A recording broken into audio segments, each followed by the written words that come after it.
Good Saturday afternoon and welcome inside of Rec Hall on the campus of Penn State University as the men's and women's gymnastics program host the double duel with the Illinois Fighting Illini right here on Big Ten Plus. Good afternoon, ladies and gentlemen. Thanks for tuning in. I'm Preston Shoemaker, joined by a pair of Penn State alumni in Tess McCracken and world champion Stephen Nezarasic. Guys, how you doing today?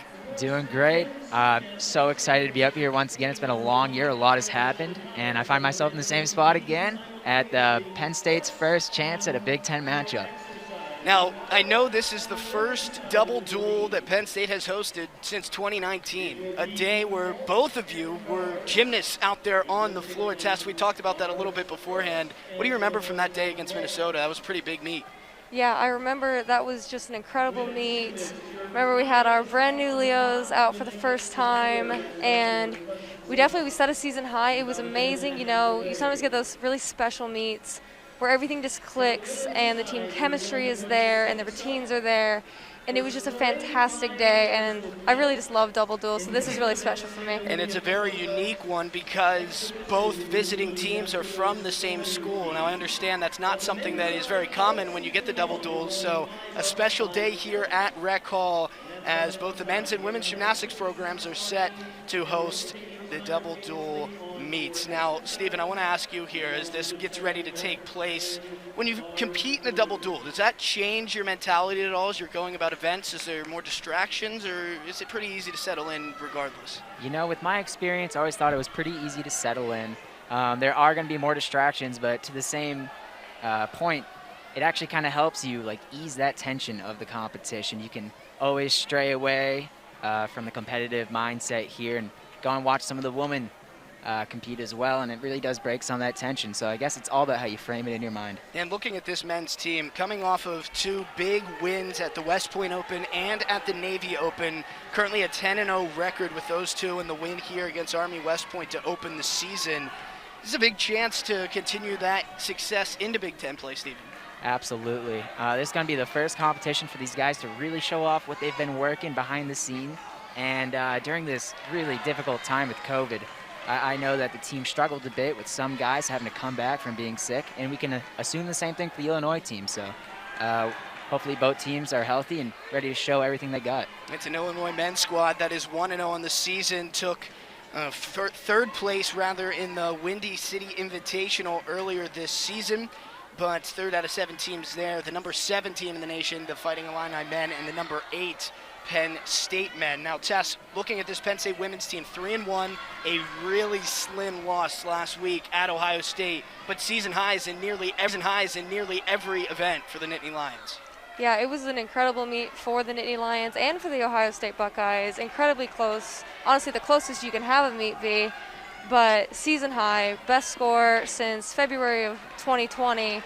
Really, the meet came together, got that coveted 196, means we averaged at least a 9.8 on each event, and that's really what we're looking to do tonight. They're looking to keep up that momentum and keep improving. Highest score on the floor since 2020, 3 consecutive 49-plus scores on bars this season for the women's, and their first 49-plus of the season on vault coming in that Ohio State meet. But Tess, what's the one event for that women's team that's really going to need to stick out today to get the victory over Illinois?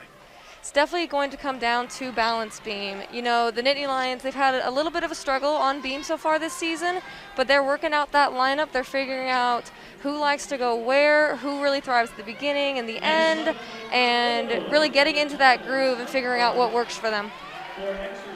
Now, I pose the same question to you, Stephen, on the men's side. One event that you're keeping an eye on today that is really going to be worth keeping an eye on for both sides. Well, this might sound a little biased, but I have to say it's going to come down to pommel horse for both teams. And I want to say right now, that's going to be the event to watch. We have former NCAA champion Ian Skirky competing on the event from the Illini versus Nick Mock, Chase Klingman, Michael Giroux.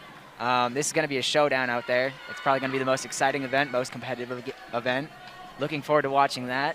And it is kind of funny. There are so many parallels that people draw between balance beam and pommel horse as being those unstable events. And I think for both teams here, it's going to come down to to those events. Now I know that Tess, you competed in the beam at one point. You said bars was your favorite to compete on. A little bit of bias coming from the pommel horse world champion here, but 2 events to certainly keep an eye on today as we see some events getting ready to kick off. Run through some of the rotations here as the men's will be starting on the floor. Dylan Kolak for the Fighting Illini is getting some work in out there right now. It'll be Kolak, Stevens, Cook, Carter, and McCool, the rotation on the floor for the men's.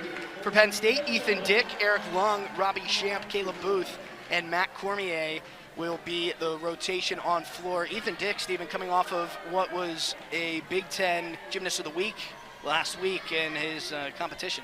Yep, and he's going to be a gymnast to watch for this entire year. He's just been looking great in and out of the gym. I can't wait to see what he does today. Hoping for another successful week.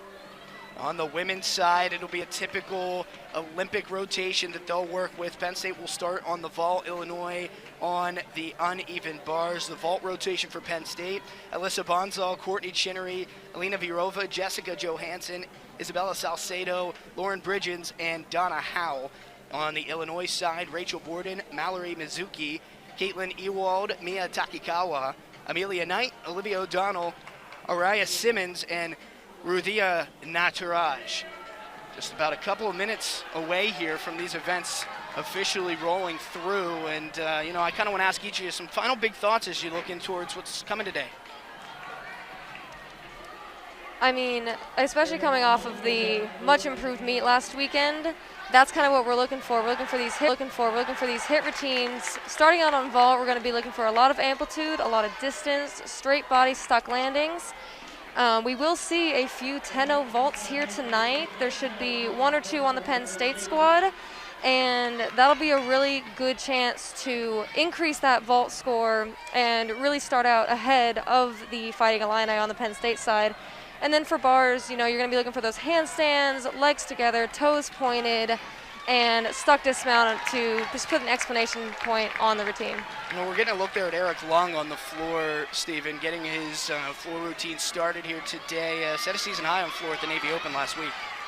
Yes, he did. And the one thing I really love about Eric is his landings. Just absolutely phenomenal. I think if I were to build a floor specialist, I'd choose someone who looks exactly like Eric. Just really great at these landings and a triple fold. A few little steps there, but that was a great routine and a great way for Penn State to start this competition. Ethan Dick already taking a score of 13.25 in the floor at the beginning. Dylan Kolak's score coming through as a 12.7 on the floor. We just finished seeing Eric Lung, and now we jump over to the uneven bars where we have Illinois competing, Tess. Yes, this is Rachel Borden for the Fighting Illini. She is a graduate student at the University of Illinois. And so far, we're seeing a really great routine. That was a very nice handstand. Good blind change. Front Rudy, almost stuck, just a tiniest little foot move. But that is a very rare dismount. You hardly see that. That was an incredible routine for the Illini to start out with.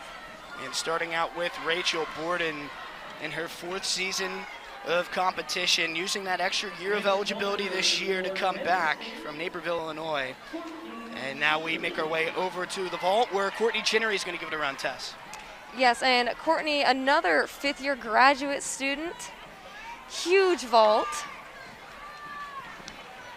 It's actually a replay of Alyssa Bonsal's vault. Again, another 5th-year graduate student. They are all coming back for their 5th years, really taking that extra year of eligibility. Well, Bonsal's score coming through as a 9.75 to lead things off. You just saw her replay.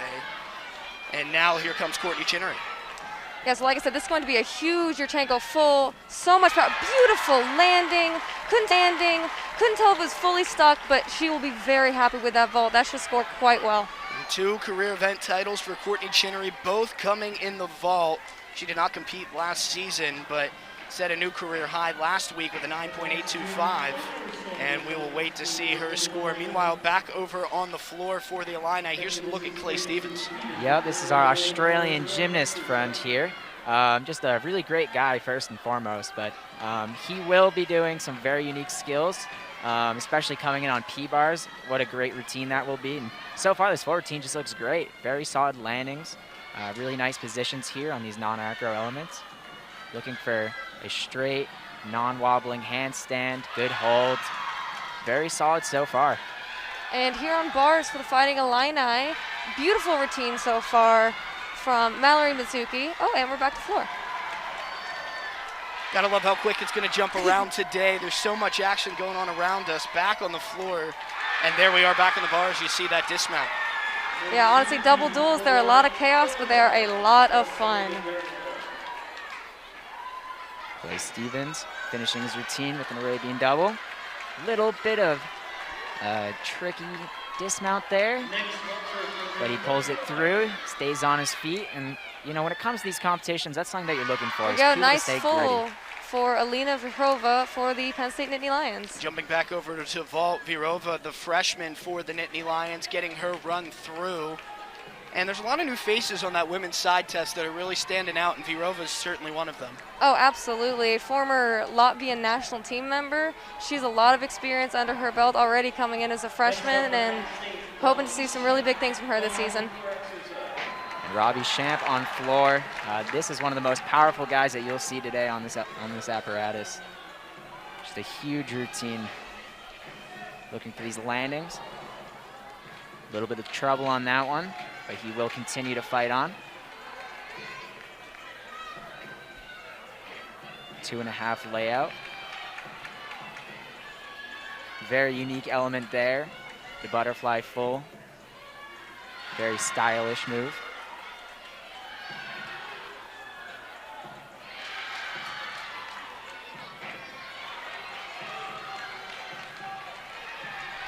And on bars, we have Caitlin Ewald for the Fighting Illini. Beautiful handstand, joining in halfway through, winding up for a full-out dismount. And she couldn't find the landing, but it was a really beautiful routine before that. Jumping back over here to Champ on the floor. Stephen, can you tell me a little bit, what are the main differences between floor for the women's competition and then for the men's? Well, the big difference is the women are going to be playing some music and they're going to be dancing. They put on a true performance. For the men's side, they just try to show off the most powerful and difficult skills that they can do. A run for Jessica Johansson there, Tess. What did you see from that? Really beautiful full, little bit of a hop in the landing. And she's one that we're going to be looking for eventually an upgrade to Yurchenko 1.5. She completed it in her senior year of high school, but this year they're going for that full, making sure we get those high scores. Yeah, updating you on some scores. Courtney Chinnery, you talked about how great of a run she had. A new career high for her on the vault, coming through a 9.9, and just another great showing for Penn State. Yeah, absolutely deserved. Her vaults are amazing. They're high, they're far, they're straight. Absolutely wonderful. Here's Josh Cook on the floor for the Fighting Illini. Josh Cook is also an international gymnast here, so we're hoping to see some of those international lines. It is interesting that these American gymnasts, they have a little bit of a different look, almost like these international athletes have an accent to their gymnastics. Josh Cook making it look easy out there right now. Cook, Northern European still rings champion in his high school days at Stanwell School. Career best coming last year on his high bar, came against Penn State, but here you see him working on the floor. A 13.95 is what he put up in the Windy City Invitational earlier this season, but we'll jump back over to the uneven bars test. Yeah, this is Mia Takekawa. Bit of a superstar for the Fighting Illini. Has had a very nice routine so far, very clean. And we're about to finish it up with dismount, double layout, almost stuck, little step. That'll be the way to get the Illini back on track after the fall in the previous routine. Takekawa, multiple all Big Ten awards to her name. We come back over and catch the back end of Josh Cook's performance on the floor, Stephen. It was a great routine. I couldn't find that landing on the dismount, but you just got to get up, cheer your teammates on, and one fall isn't that big of a deal, honestly. And there is the freshman, Bella Salcedo. I know, Tess, you have a lot of things in common with Salcedo, both of you coming from that same area in Texas. She's been another great freshman for this team. Yeah, she's really having herself a season so far. And what we just saw right there was one of the 2 10-0 start vaults that we should be seeing from the Penn State Nittany Lions tonight.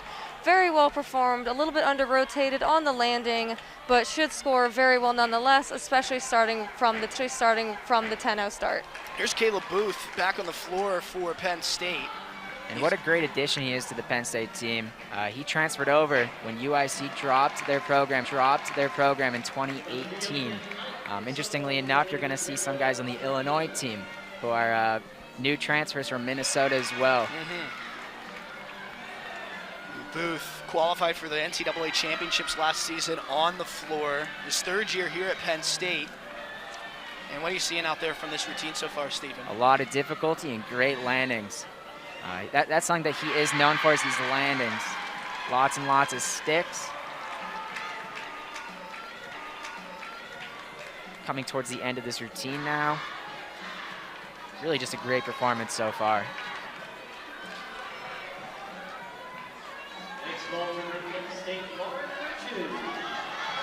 And here's a look at one of the most decorated Penn State gymnasts on the female side, Lauren Bridgens, with a vault run test. Yes, and so she just finished her full. Looks like they decided to downgrade from the 1.5, but it's that risk reward, you know? And jumping back over a replay, looks like on the bars from Amelia Knight. Yep, real solid stuck landing. The routine itself was beautiful. They're really making sure that they're not having to count that fall in the middle of their lineup. Giving a run through on some of the scores so far, we'll start on the women's side. Borden a 9.85 on the bars, Mallory Mizuki a 9.825, Caitlin Ewald a 9.175, and Mia Takikawa a 9.8 on the bars. We'll go back over to the floor with the Illini here, and a look here from Hamish Carter. And this is Olivia O'Donnell for Illinois. Good routine so far. Did Jaeger to immediate bail, finishing up with a blind full to double back. Stuck cold landing. Beautiful way to round out their lineup. And another look here at Carter. I know another one of the top gymnasts on this men's team. Yep, and once again, one of those international athletes as well. A beautiful Japanese handstand. I love just how extended his arms look on that.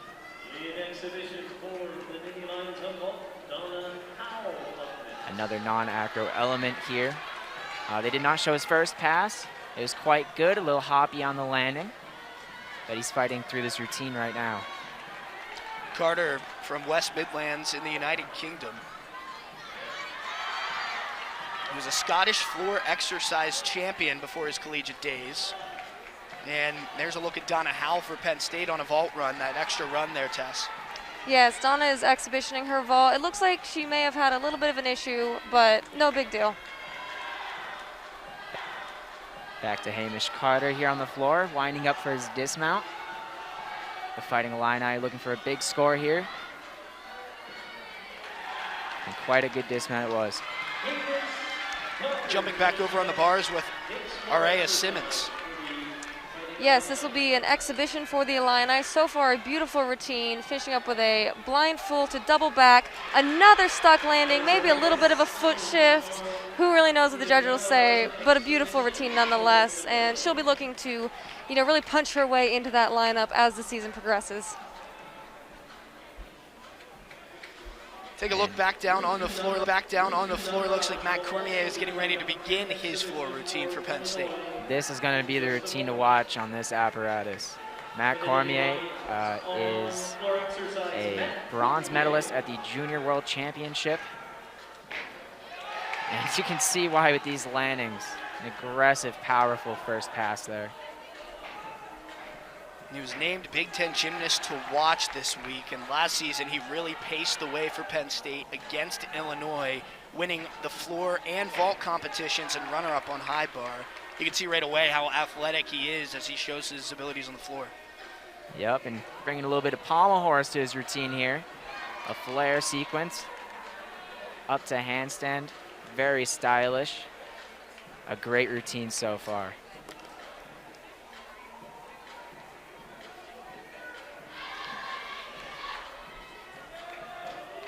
We're going to start the 2-minute transition for the women until your 4-minute touch. Double full stuck landing.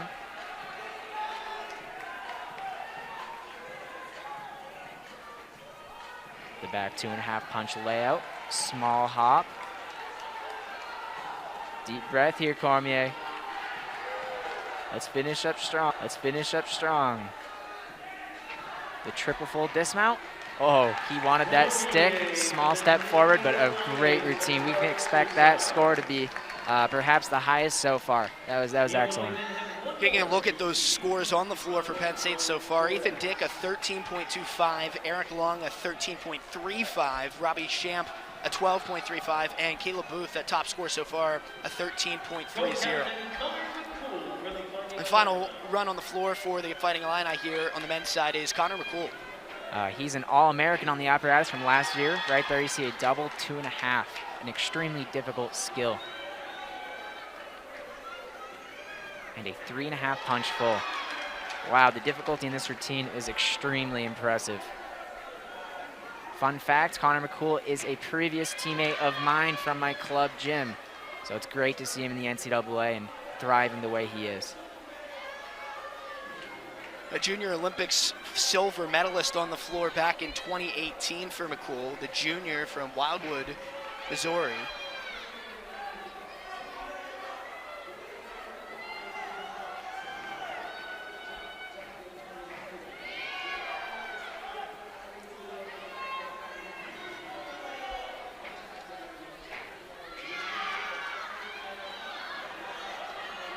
And here he goes, winding up for this dismount.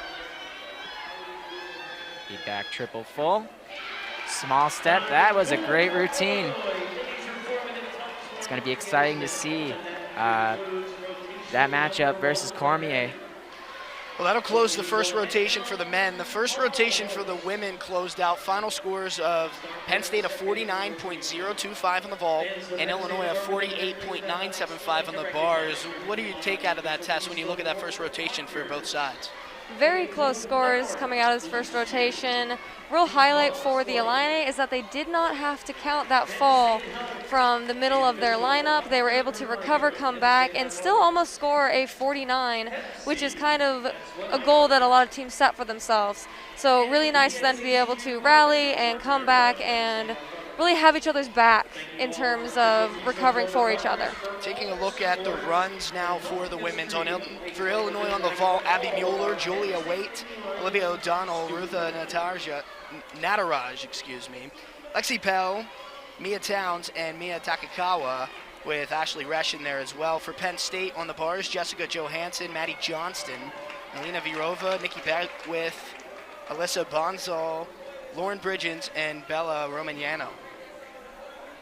Yes, this is going to be a very exciting rotation to watch, especially on bars, as this is arguably Penn State's best event.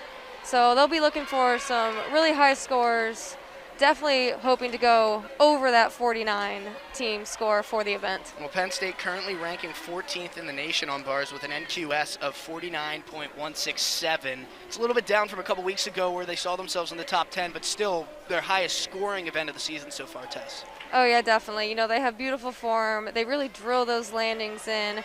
And, you know, as more teams are able to get those meets in, you'll see things settle out. So we'll really see those rankings become a little bit more accurate as the season goes on and more teams get their meets in. The scores coming in on the men's side as well. And just as you predicted there, Stephen, Cormier's score of 14.1. That's the top score so far in the men's. He really had a stellar performance on the floor. It really was, and that's what you aim for, those 14s. And in today's day and age, it's really hard to get a 14. So that's going to be extremely helpful. Going to be extremely helpful for the Penn State team, and we're awaiting Connor McCool's score. Like I said, that difficulty was just so impressive. This could give Cormier a run for his money. Looks like they got him on those landings, scoring him at a 13.3. And those tents really add up on those landings, so. And that 13.3 brings your total a 66.25 for Penn State, a 63.6 for the Illini in that first floor event. And going back to Cormier, he's going to get the event title there with a 14-1. That's a new season high for him. That career high came last year in the NCAA's 14.9. Yep, and he is just an extremely impressive individual. And as the season goes forward, we're going to see those landings become more probable. And he's going to be looking at that floor title this year. So it'll be pommel horse next for the men's. I know that's something you're very accustomed to, Stephen. Tell me a little bit about the strategy that comes into the pommel horse? Like, what is the approach you're looking for when you're competing going onto that apparatus? Well, for every athlete, it's a little bit different. A lot of guys like to chill, mellow out, get in their zone, and really just relax on that event, trust your training. I like to get really excited, and I would goof around, and ultimately, you just need to find that mindset. And I really hope that the team does today, because this could be the event that is make it or break it. See once again those men's scores in the bottom of your screen, a 66.25 and a 63.6 through that first rotation on the floor. And there's a look at your women's score, a 49.025, a 48.975. Slim margins on both sides through that first rotation for the women. Take a look at the rotations now as you go to pommel horse, starting with Penn State.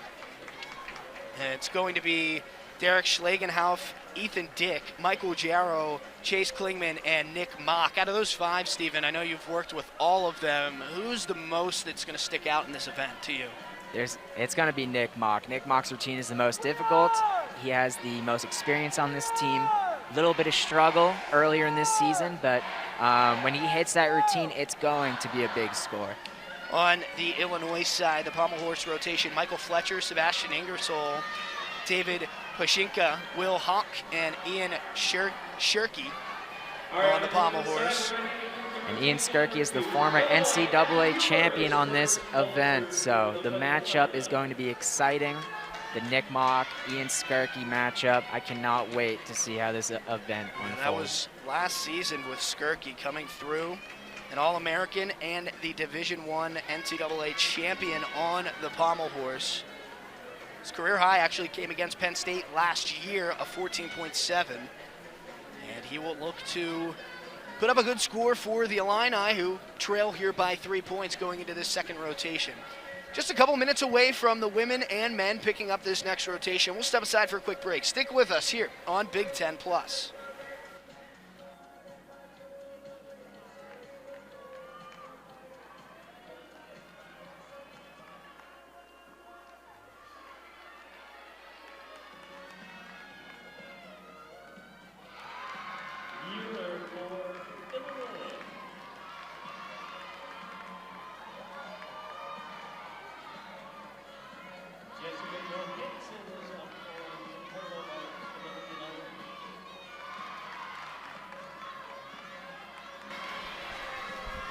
Back here at Rec Hall, starting this second rotation, and a look for Penn State on the bars with Jessica Johansson. Yep, we're joining in right in the middle of this routine, but it's been gorgeous. That last handstand, absolutely stunning. Winding up for a double layout dismount. It's an E dismount. Not quite stuck, a little bit of step there, but gorgeous routine. Really nice way to lead off the Nittany Lions. Johansson leading things off on the uneven bars for Penn State, one of their top events of the season. One notable absence you will see tonight is that of Cassidy Rushlow, who has been a really strong all-arounder for the Nittany Lions for the last 2 years. Nothing to worry about. Coach Brown assures me they're just resting her for the weekend. She'll be back and ready to go as we get deeper into season and into postseason. But this will be the first time they're making this bar lineup without her, so they're going to hope that the team chemistry stays strong. Well, Abby Mueller took a 9.75 on the first run of the vault for the Illini. Here is Julia Waits getting ready for her second run.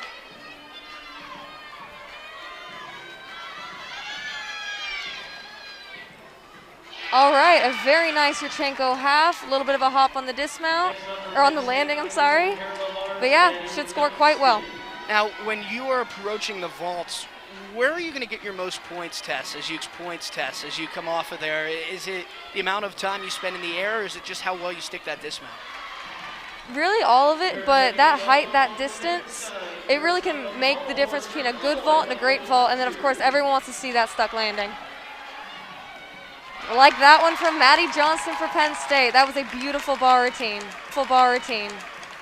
Jessica Johansson's bar routine coming in at a 9.7, but right there was a look at Maddie Johnston as we now start back with the men's rotation on the pommel horse. This is Michael Fletcher.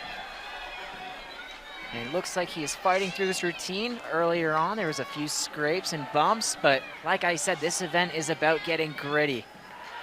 And he stayed on, he fought through that routine, and that's what it comes down to.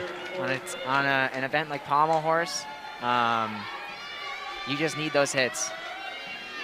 Fletcher, Pommel Horse career high of a 13.7, had a 12.65 in the Windy City Invitational. And we'll await his score on the Pommel Horse. Back to the vault for the Illini is Olivia O'Donnell. O'Donnell, the junior from Evanston, Illinois, competed in all 11 meets in 2020 and 8 last year. Put up a 9.8 at Central Michigan earlier this year, and she'll get ready for her run on the vault here, Tess. Yeah, the University of Illinois team, they haven't competed since their first meet, so they're really looking to get back out and get back in this action today. Here's a look at Derek Schlagenoff on the Pommel Horse for Penn State. A freshman Pommel Horse specialist. Looking great so far. You're looking for these extended circles. You can tell he's just a little bit tight, maybe a little nervous. It's been a couple weeks since he was in the lineup. And it's his first time on the Big Ten Network. This freshman is fighting through this routine. Very impressive skills. Just the dismount, a little bit pressed, but you know, a hit is a hit, and that is what the Nittany Lions were looking for. Great job, Derek. And speaking of hit, there was another hit from Alina Verkova on bars. Didn't stick the dismount, but the rest of it was incredibly clean. They're going to be very happy with that. And O'Donnell on vault. Really nice full, good landing, just a small step. Very nice vault for her. Take another look at that run on the bars, Tess. Yes, this is her dismount right here. Just that little hop on the landing, but overall, you know, she is a former international elite, so her form is impeccable. How hard is it to stick that landing perfectly when you're coming off at such speed? It really takes time. I mean, a lot of times you can tell as soon as you let go of the bar if that landing's going to be there or not. And part of being a great gymnast is even when it doesn't feel just right, you're able to adjust and still get that stick even when maybe it wasn't going to be there from the beginning. A 13.3 for Michael Fletcher on the Pommel Horse. Here's Sebastian Ingersoll. A pretty solid looking routine so far, going for this flop skill. The connected Russian travel element, very unique. Well done. To the Russian dismount. A pretty solid routine. I just love how he connected those last three skills. It looked amazing. Here's Nikki Beckwith back on the uneven bars for the ladies of Penn State. Yes, good routine so far. Kind of short on the first handstand, maybe a little short there, but we're winding up for this double layout dismount. Beautiful form in the air, hop on the landing, but a very strong routine. Another hit for the Nittany Lions. And freshman Nikki Beckwith from Westerville, Ohio, and Buckeye Gymnastics back over onto the vault for the Fighting Illini. Yes, that was a very clean full. Didn't quite get the landing she was looking for. Was definitely looking for the stick and ended up under rotating it, but very clean, very straight full. And back to the Big Ten Gymnast of the Week last week, Ethan Dick. And Ethan Dick has the potential to score very well on this apparatus. The flop element. You can just tell he's such a calm gymnast on this event here. Little leg split. Just the Magyar and Savato to dismount remains. And this right here is the biggest moment of the routine. You get that dismount up, it's going to be a pretty solid score. A good fight throughout. That's Ethan Dick on the Pommel Horse. Derek Schlagenoff at 12.8 on that first run from the freshman. And you mentioned this first season for him, but he's a specialist on the apparatus, and he's going to get some more experience as the year goes on. Exactly. Experience is such an important thing when it comes to being a Division I athlete. Back over on the bars here, Tess. Yes, this is Alyssa Bonsall, a fifth-year graduate student. Incredible routine so far, real stunning. Hit that last handstand. She's gonna wind up for her double layout dismount, gonna look for that stuck landing. And she finds it. That was absolutely beautiful. Just really incredible at the end of the lineup for the Penn State Nittany Lions. Really, really great to have that experience. Already won bars title this season for Alyssa Bonzal, and an excellent run for her there. Her season high came last week at Ohio State, a 9.825. We just saw a run on the vault for the women's, and now back to the men's on the pommel horse with Sebastian Ingersoll. Yeah, that vault was very nice. Again, maybe a little under-rotated, looking for that stick. Still very clean, should still score well. Yeah, it was David Pachinka actually there, his third run. Ingersoll a 13.25 on the pommel horse, and Fletcher a 13.3. Still awaiting that score to come in from Ethan Dick, but the next up we'll see is Michael Gero there for Penn State. Yep, and Michael Gero just has a very difficult routine and a wonderful swing. Gero made his debut of the season last week after missing those first 2 weeks. Is expecting to see his event totals step up today, and this is the first time we'll see him, the sophomore from Northville, Michigan. And a huge McCulloch to start off the routine. I just love how he does that. So artistic, and the Russian flop, the E variant, very difficult. Now we're moving on to the Stockley here. And this is a great routine so far. A Tong Fei to Magyar Savato. Just the dismount remains. Michael Gero with an absolutely amazing routine. That is what the Nittany Lions are looking for. Gero, a 14.1, his career high on the apparatus from last season. And another great run at it there. Here's Lauren Bridgens on the uneven bars. Yes, so stuck dismount there, but she did have a fall on her overshoot during her routine. So unfortunately, the Nittany Lions will not get to count that, but with Alyssa Bonsall coming in at a 9.95, tying her career high, it's not going to be a problem. Just an excellent run there from Bonsall, as you've mentioned. And back over to the horse we go, where we'll see Will Hawk.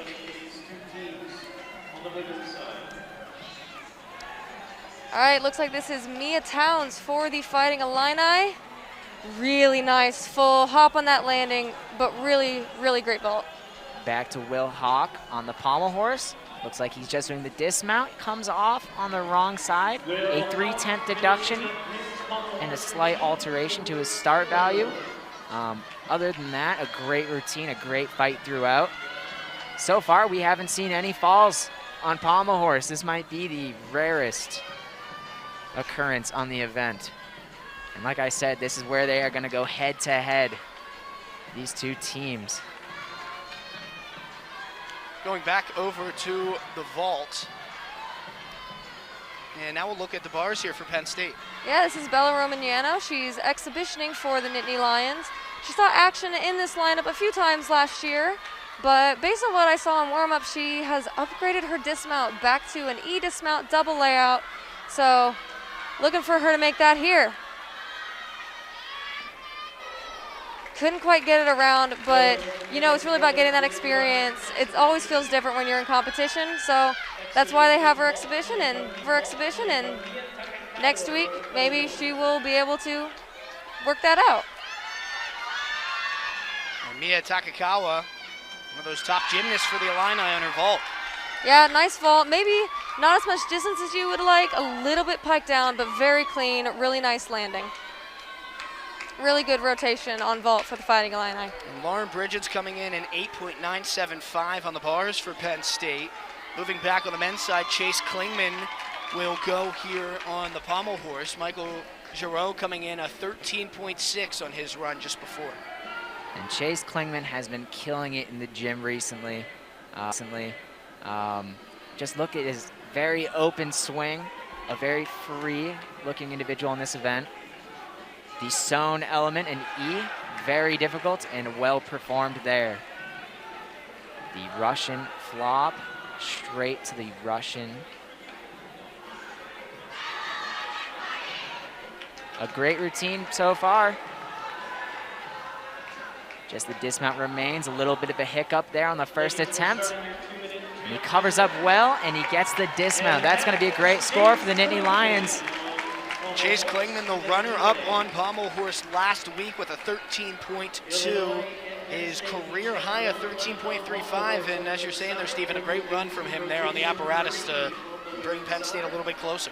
Yes, and I think that might challenge his all-time record on the apparatus. Looking forward to that score rolling in soon. Well, here's Ian Skirky, and I know you've been excited for these final two, Skirky and Mock for Penn State, but here is the NCAA champion.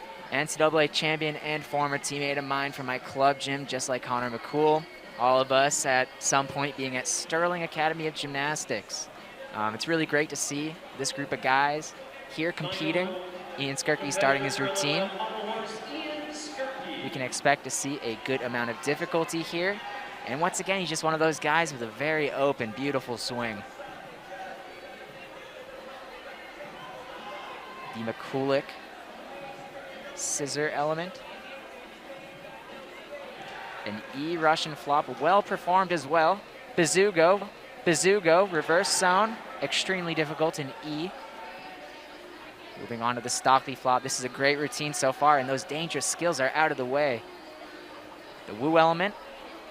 What a shame. A little bit of a weight shift there, just knocked him off. And when you have a routine this difficult, it's hard to be 100% on all these skills, but Ian Skirky just fighting through this routine, and it is great to see that difficulty here at the NCAA level. Again, Ian Skirky, the NCAA reigning champion on the event. He's going to give another look at this one. Looks like he will not be repeating the Woo element. Perhaps the judges gave him the credit for it. A Magyar Savato to a Russian dismount. On these dismounts, you're looking for a lot of height right there, and he does it great. An amazing finish, and despite the fall, we can still expect that to maybe even be in the 13s. Just a very clean and difficult routine. Well performed. As the women's get ready for their third rotation, those final scores from the second rotation, Illinois a 49.025 on the vault, and Penn State a 49.025 on the bars. That's a pair of same scores there, and it's two scores for Penn State that match the vault and the bars test. Yeah, a bit of a lower score than the Nittany Lions will be used to seeing on bars, but we're looking at two incredibly well-matched teams. They're only half-tenth apart going into this third rotation, so it's going to be a really good meet as we see how this finishes out. Here's Nick Mock on the pommel horse for Penn State. And like I said, Nick Mock, if he hits this routine, it's going to be a huge score. A unique travel element here, stepping over both pommels with a counter turn. Performs it very well. A leg split on this D flop, but he stays on. Moving on. Looks like his feet got caught there at the end. Not the end of this rotation either teams were looking for. Both these routines with the potential to go 14 plus. And Skirky coming in at a 13.050. And that just speaks to how high that routine would have scored otherwise. Nick Mock remounting the apparatus. Once again, going to repeat that skill, going for this Stockley E flop.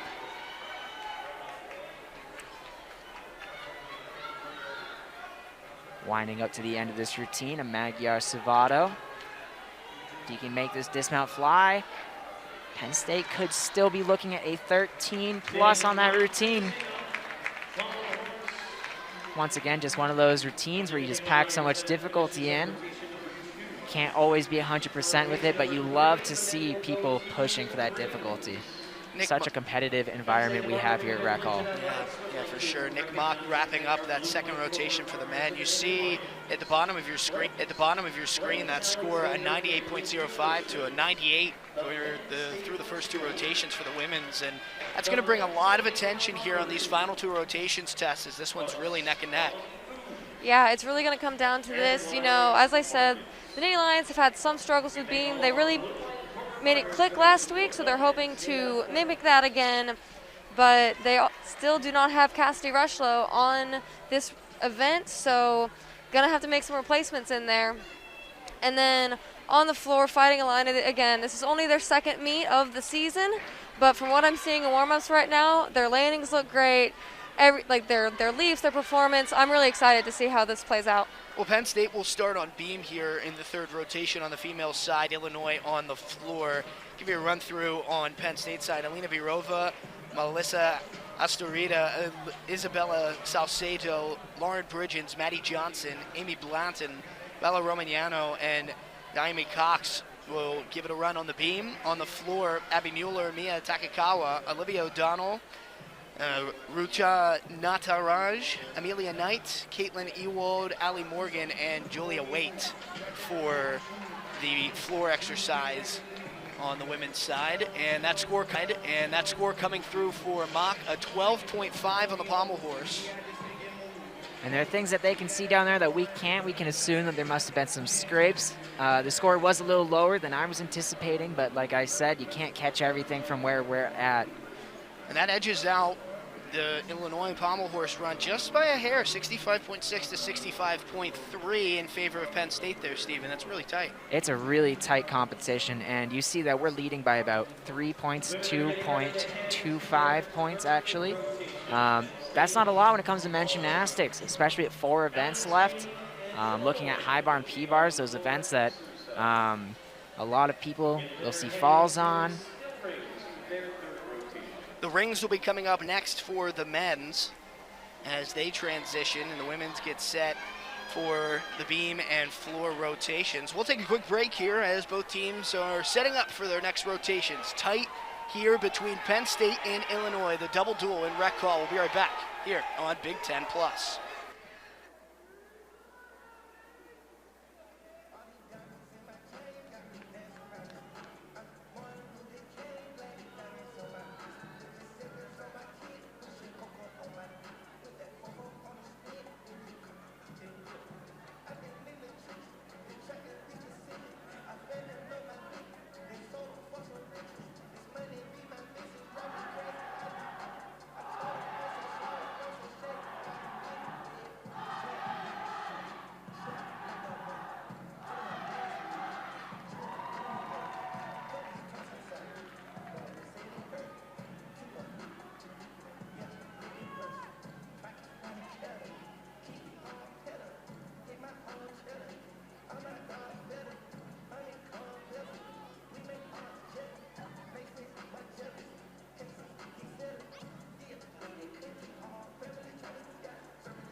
First up on rings for the Nittany Lions, Nate Warren.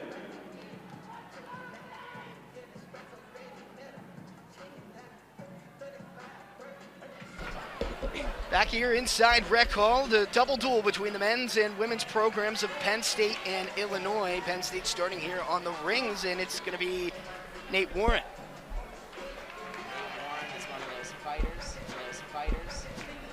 Nate Warren is one of those fighters on our team.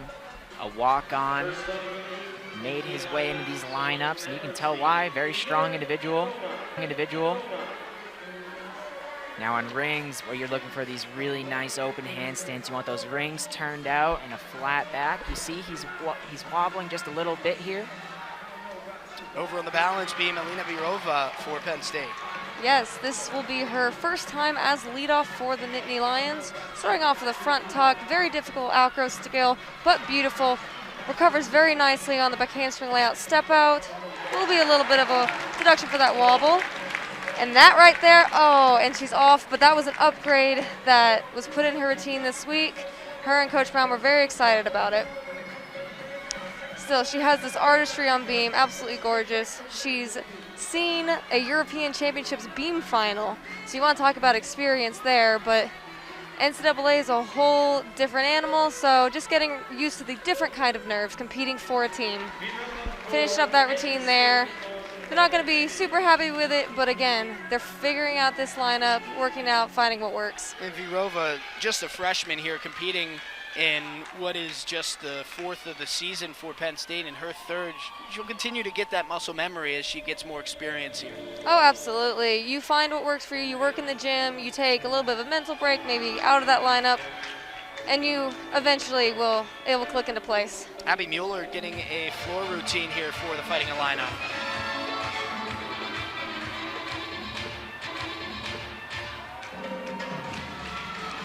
As we go into her first pass, very high double pike, very nice landing,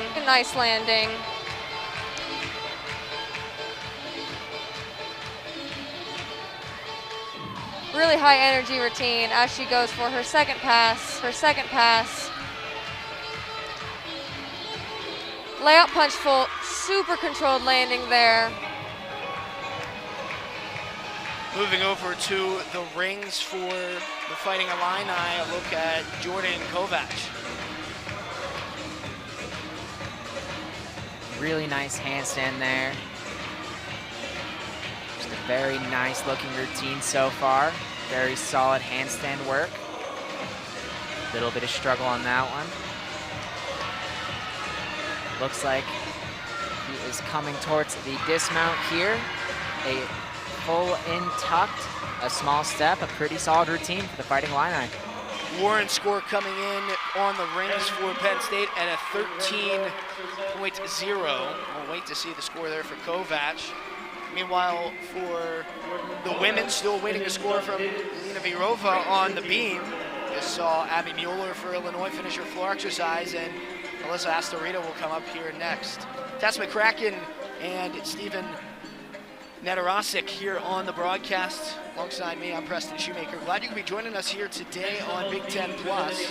Real tight competition on both sides here today between Illinois and Penn State. We'll get to see a look here from Melissa Astorita. Yes, and Melissa Astorita, she's not typically a beamer, but really proved herself last year in this Nittany Lion lineup and has shown herself to be an incredibly strong competitor, even if this is not maybe her favorite event to compete. A really good fight right now. Definitely. You know, that back handspring definitely felt a little bit off, but she recovered. Beautiful series. You know, that's what makes a smart beamer. You have to be a little bit more flexible, adjust, because if even the smallest thing is off, you're going to have a large wobble, maybe even a fall. And Melissa being able to identify that in the middle of her back handspring shows just how good of a competitor she is. Finishing off with a stuck landing. Really great way to recover after the fall from the leadoff routine. Here's a look at Robbie Shamp on the rings. Robbie Shamp does not have a ton of strength in his routine, but his swinging elements are just absolutely beautiful. We caught the end there. A great finish to that routine. Mia Takikawa for the Fighting Illini, her floor routine. Yes, and like I said, Takikawa has been really a rock for the Fighting Illini in her first 2 years. And so I'm really not expecting anything different from her this year. Really just going up.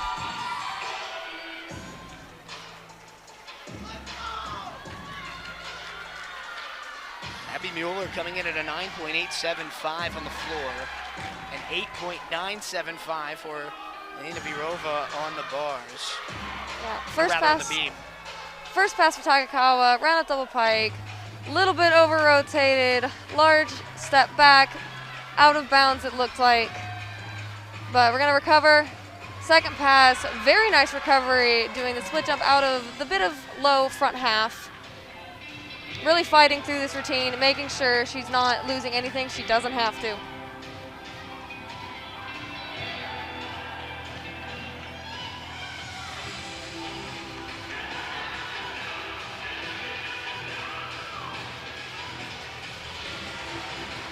Really beautiful artistry here. Back over, you'll see the finish on the rings for Logan Myers. A double dismount looked like a great landing, and from the sound of it, must have been a great routine as well. Last pass, Rudy to split jump. Beautiful landing, very controlled. Very good final pass for Takikawa. Mia Takikawa on the floor.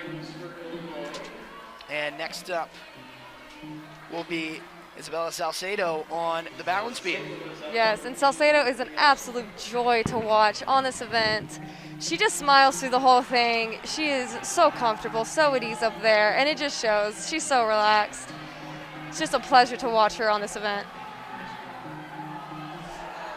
Salcedo from Arlington, Texas. Just a freshman, but a big up-and-comer for Penn State. Yes, and it does seem like the nerves may have gotten to her right then, you know, trying to recover from the fall in the first routine. But still going, still as beautiful as ever, does incredible dance on this event. You don't always see that, and it's really nice to see. And how hard is it to pick up that slack after a fall right at the beginning of the rotation? You know, we talked about it. Beam is one of the hardest events to compete. You're already a little nervous. Your legs might be a little shaky.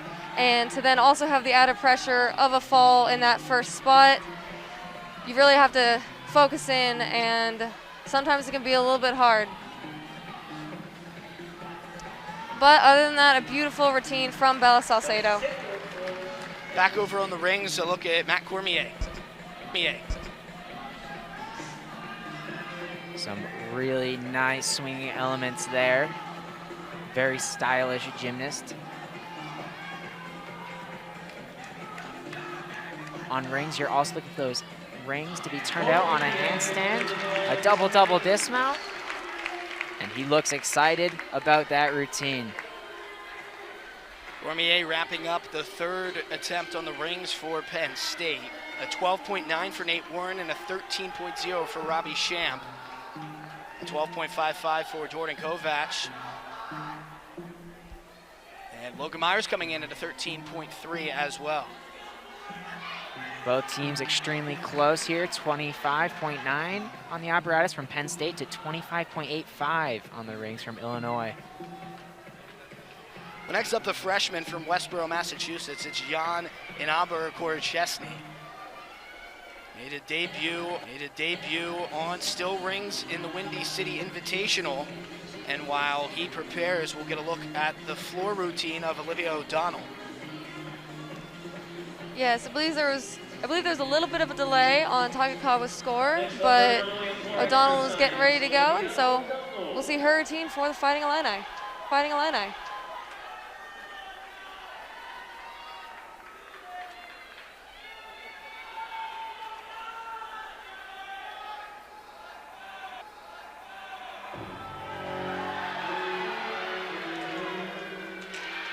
Starting off with a bit of a difficult jump right there. A wolf jump 1.5. O'Donnell, the junior, made her floor debut this season.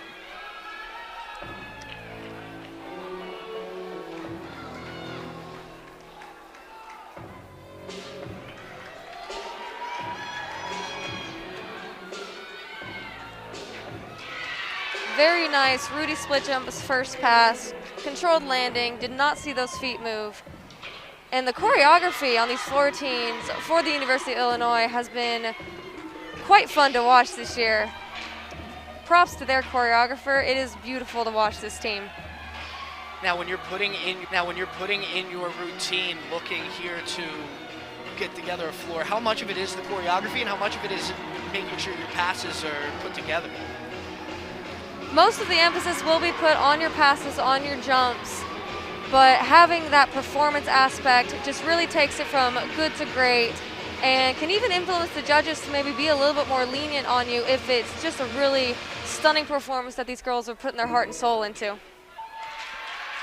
Here's the look at Olivia O'Donnell, the third floor routine for Fighting Illini today in the third rotation.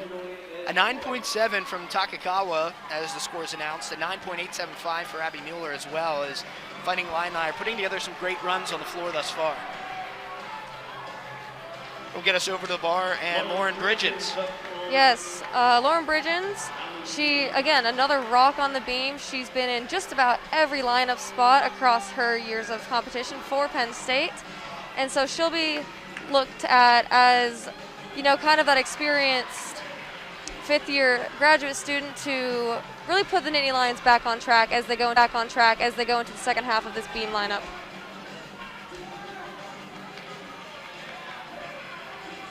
Bridgens, one of the most decorated in all of Penn State women's gymnastics. Yes, she has over 30 event and all-around titles to her name, and that number tends to increase with every meet that she competes in. 39 career event titles as of now, one of 9 to be first team All Big Ten 3 different times. Now, I know you've gotten to compete with her. What really separates Lauren Bridges and her ability? Lauren is special in that she's just such a natural competitor, and she thrives off of this crowd, all of this energy going on.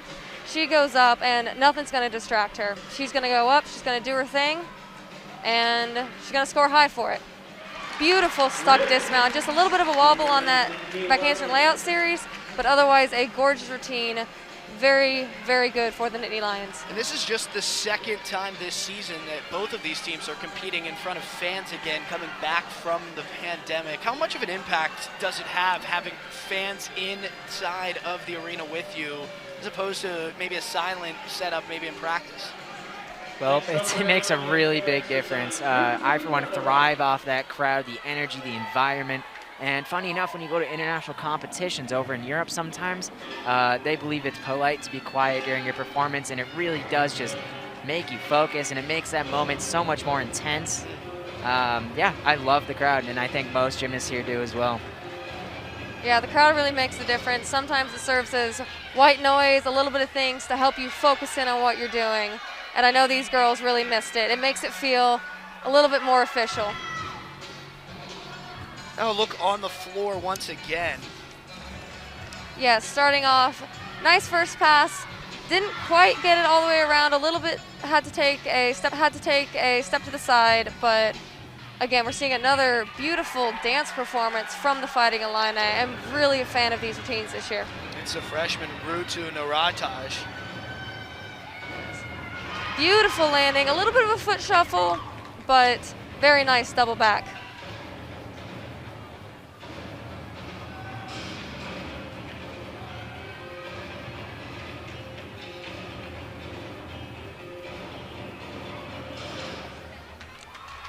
Beautiful end to the routine. And you'll see, typically you'll notice there are 3 passes in a women's floor routine, but some of these we're seeing from the Illini only have 2, and that's where those additional jump passes come in to get the bonus that they need. Jumping right over with Maddie Johnston on the beam. Yes, Maddie Johnston, very solid sophomore for the Nittany Lions. I'm gonna start out here with a back handstand layout series. So solid. Just Johnston, very solid on beam, just up there, does her thing, calls it a day. It's very nice to watch.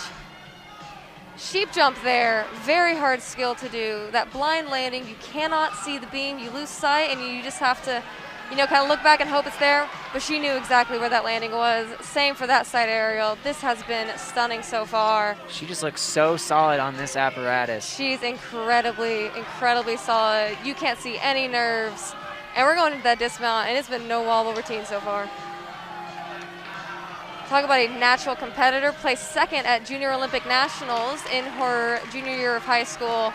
Real steal for the Nittany Lions. That was a beautiful routine. Sophomore Maddie Johnston putting together a routine. The final run on the rings for Penn State men's, it's Michael Giroux. And he has quite possibly the best ring handstand I've ever seen. Just an absolute beautiful gymnast to watch on this apparatus, and an amazing dismount. We can expect that to be the highest score of the night. Just a really solid routine. Michael Giroux set his personal best at the Navy Open, a 14.2 on the still rings. And by the looks of it, that face that he has on as he runs back, he might be challenging that right now. Just another look at that dismount. That's Joshua Carnes. This is his debut on rings, I believe, and he ended up scoring at a 12.65.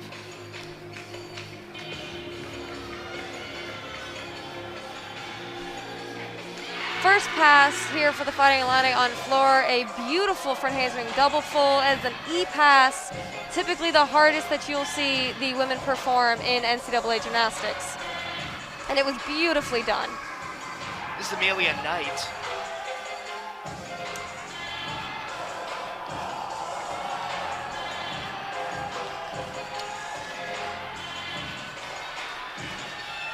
tonight, a sophomore from the United Kingdom. Yes, one of a few international gymnasts on this Illini squad. Second pass, double tuck, very nicely done. And I really can't say enough about the performance aspect of these women out here tonight. I'm very much enjoying this.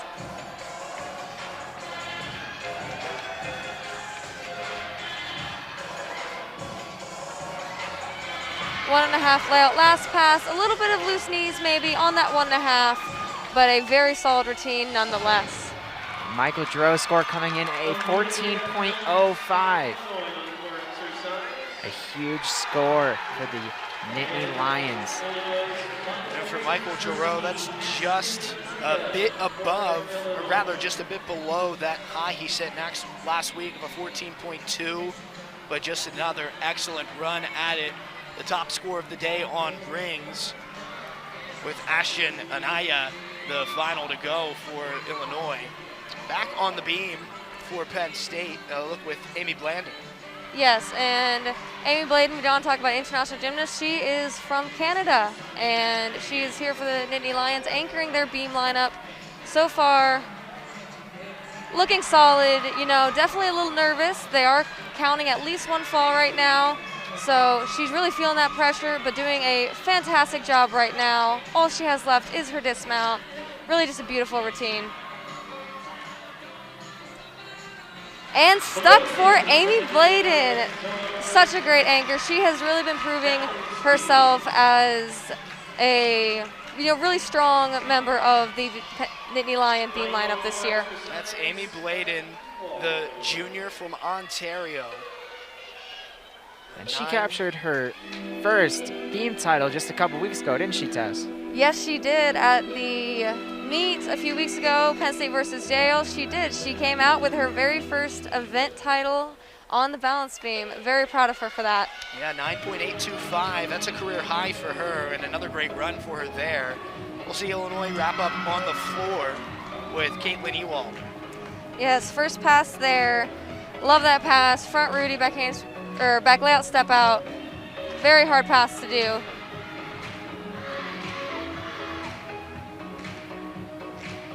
A career high 9.9 for Amelia Knight coming through on the floor just a moment ago.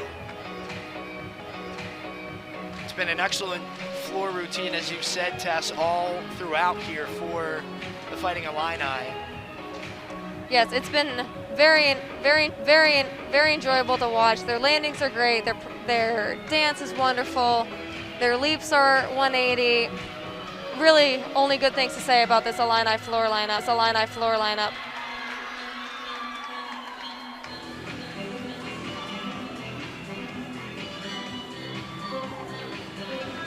More scores coming across at 9.8 for Amy Bladen, just a tad shy of that season and career high of a 9.825, but another excellent run on the beam for Penn State. Yeah, definitely, especially considering the beginning of that lineup. Even though you're last and those falls were early on, you're still feeling that pressure. You know that as the sixth score that goes in, you have the power to replace one of those lower scores, and that's a little bit a different kind of pressure than the rest of the lineup feels. An exhibition run for Bella Romagnano on the beam. Yes, so Bella Romagnano is exhibitioning today. She has been their go-to leadoff the last 2 years, but is having a little bit of a struggle at the beginning of the season. So Coach Brown is having her exhibition just reset, kind of find her mindset again so that she can go back in and be a strong member of the lineup again.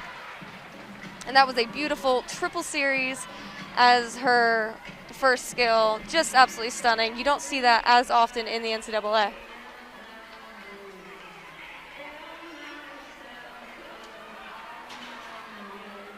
We're going to see another one of those blind jumps. Maybe not today. She looks like she didn't throw her head back, and we were taking it again. There we go. There we go. And it was beautiful the second time. So we talk about those great beam workers are flexible. They know when it's off, and they know how to not get deduction when recovering. Dismount, side aerial, back full, stuck dismount. She's going to be happy with that. Really get back in the right mindset for her and maybe see that lineup again next week. A 9.85 comes across for Caitlin Ewald on the floor. A 49.25, the team score on the floor for Illinois. A 48.1 for Penn State in the balance beam. And as we see Allie Morgan on an exhibition here for the Illini on the floor, that's a chance for the Illini to make up some ground and take a lead here in the women's side there. It is. The door has opened for them to come out with this Big Ten win, but there is still one more rotation, and everyone has to go to beam. While we watch Allie Morgan give you an update on the men's scores as they make their way to the fourth rotation. A 65.4 in the rings for Penn State, a 64.55 in the rings for Illinois, a 197.45 to 194.45 lead for the men's there, Stephen, after 3 rotations. Yep, a 3-point lead halfway through the competition.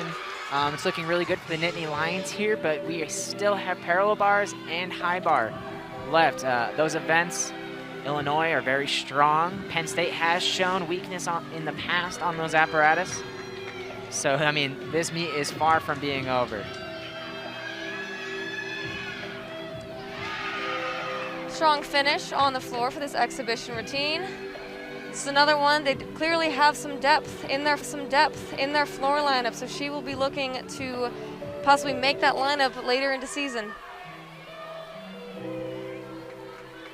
And Michael Giroux did capture that rings title today with a 14.05. That is his second win of the day, also taking home that pommel horse title. And this right here, this is an incredibly special moment that we are witnessing. Senior Damiana Cox, who was unable to compete her first 3 years due to injuries, has now saluted a judge in a Penn State Leo for the first time. You're seeing her beam exhibition, beautiful series right there. This is just, words cannot explain how special this moment will be for her to make her debut as a Penn State gymnast finally. And she's looking great so far. Absolutely, just a natural beamer, just stunning up there. And you can tell how important this is to her and her teammates standing there looking on and cheering her through every step of this. Absolutely, it's just stunning so far. I believe all we have left is her dismount. It's a special dismount, is a side summy to tucked back full, very difficult to connect. But she does it beautifully, and the team goes wild. And they're all going up for hugs. I would not be surprised if there were more than a few tears down on the floor right now. The most special moment for Damiana Cox today. Such a special moment for her. And what a routine it was as well. She absolutely nailed that. Absolutely stunning. With a routine like that, Coach Brown is definitely going to be considering where she belongs in that beam lineup. Julia Waite, an exhibition run here on the floor, and then one final rotation for the women.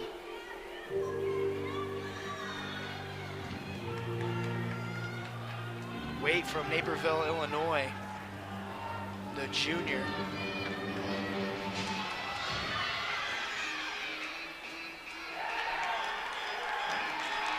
Real solid first pass there, double pike. This is a few more exhibitions than we would typically see in one meet, but you can't pass up an opportunity to get that experience in. Very beautiful second pass. Now look at that updated score on the women's side. Illinois jumping ahead, 147.25 to 146.15. With one rotation to come. Again, working through exhibition runs here.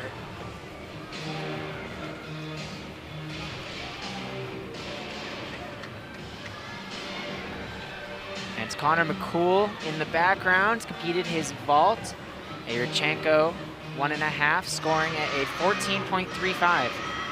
That's the start of that fourth rotation on the vault for the men's. McCool, the first for the Illini to go. And the final look at Julia Waite. Now we'll go back across with Kayla Booth. Kayla Booth, that floor and vault specialist. A double full, looking for that stick, so close to it. that vault starts at a 14.8, and it looked very clean from what I saw. We can expect that to be in the 14s, definitely. Booth, the senior from Knoxville, Tennessee, and Hardin Valley Academy, qualified for the NCAA championships last year in floor and vault. And next up coming in is Sebastian Ingersoll. And Illinois starting off with that 2.5 vault. It makes you think what else is in this lineup, because typically you put your lower difficulty vaulters first.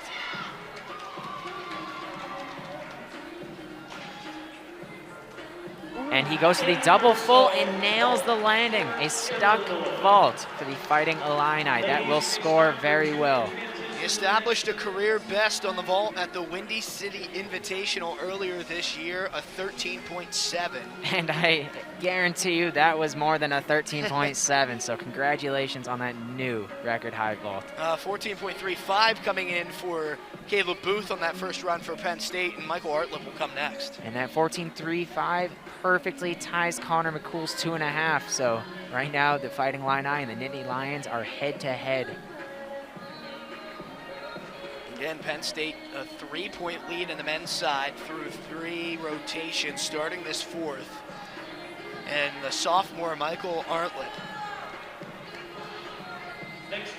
was the runner-up on vault last week with a 14.25, and here's his run. Here he goes, a Yurchenko double full, a small hop backwards, but I love that vault because you miss out on some deductions of what we would call pre-flight. Much easier to keep your legs together, and a very well done vault. Starting at a 14.8 as well. 14.15, the new high for Ingersoll in his career. Just a couple tenths of a point shy of McCool's 14.35. And Logan Myers will come up next for the Illini.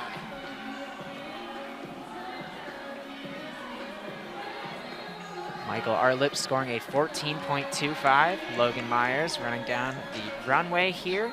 A double full as well, a small step backwards. And I have to say, that's good. That looks exactly similar to what Artlip just competed. I would expect those scores to be extremely similar. And Myers, another one who set a career high in vault earlier this season in that first invitational.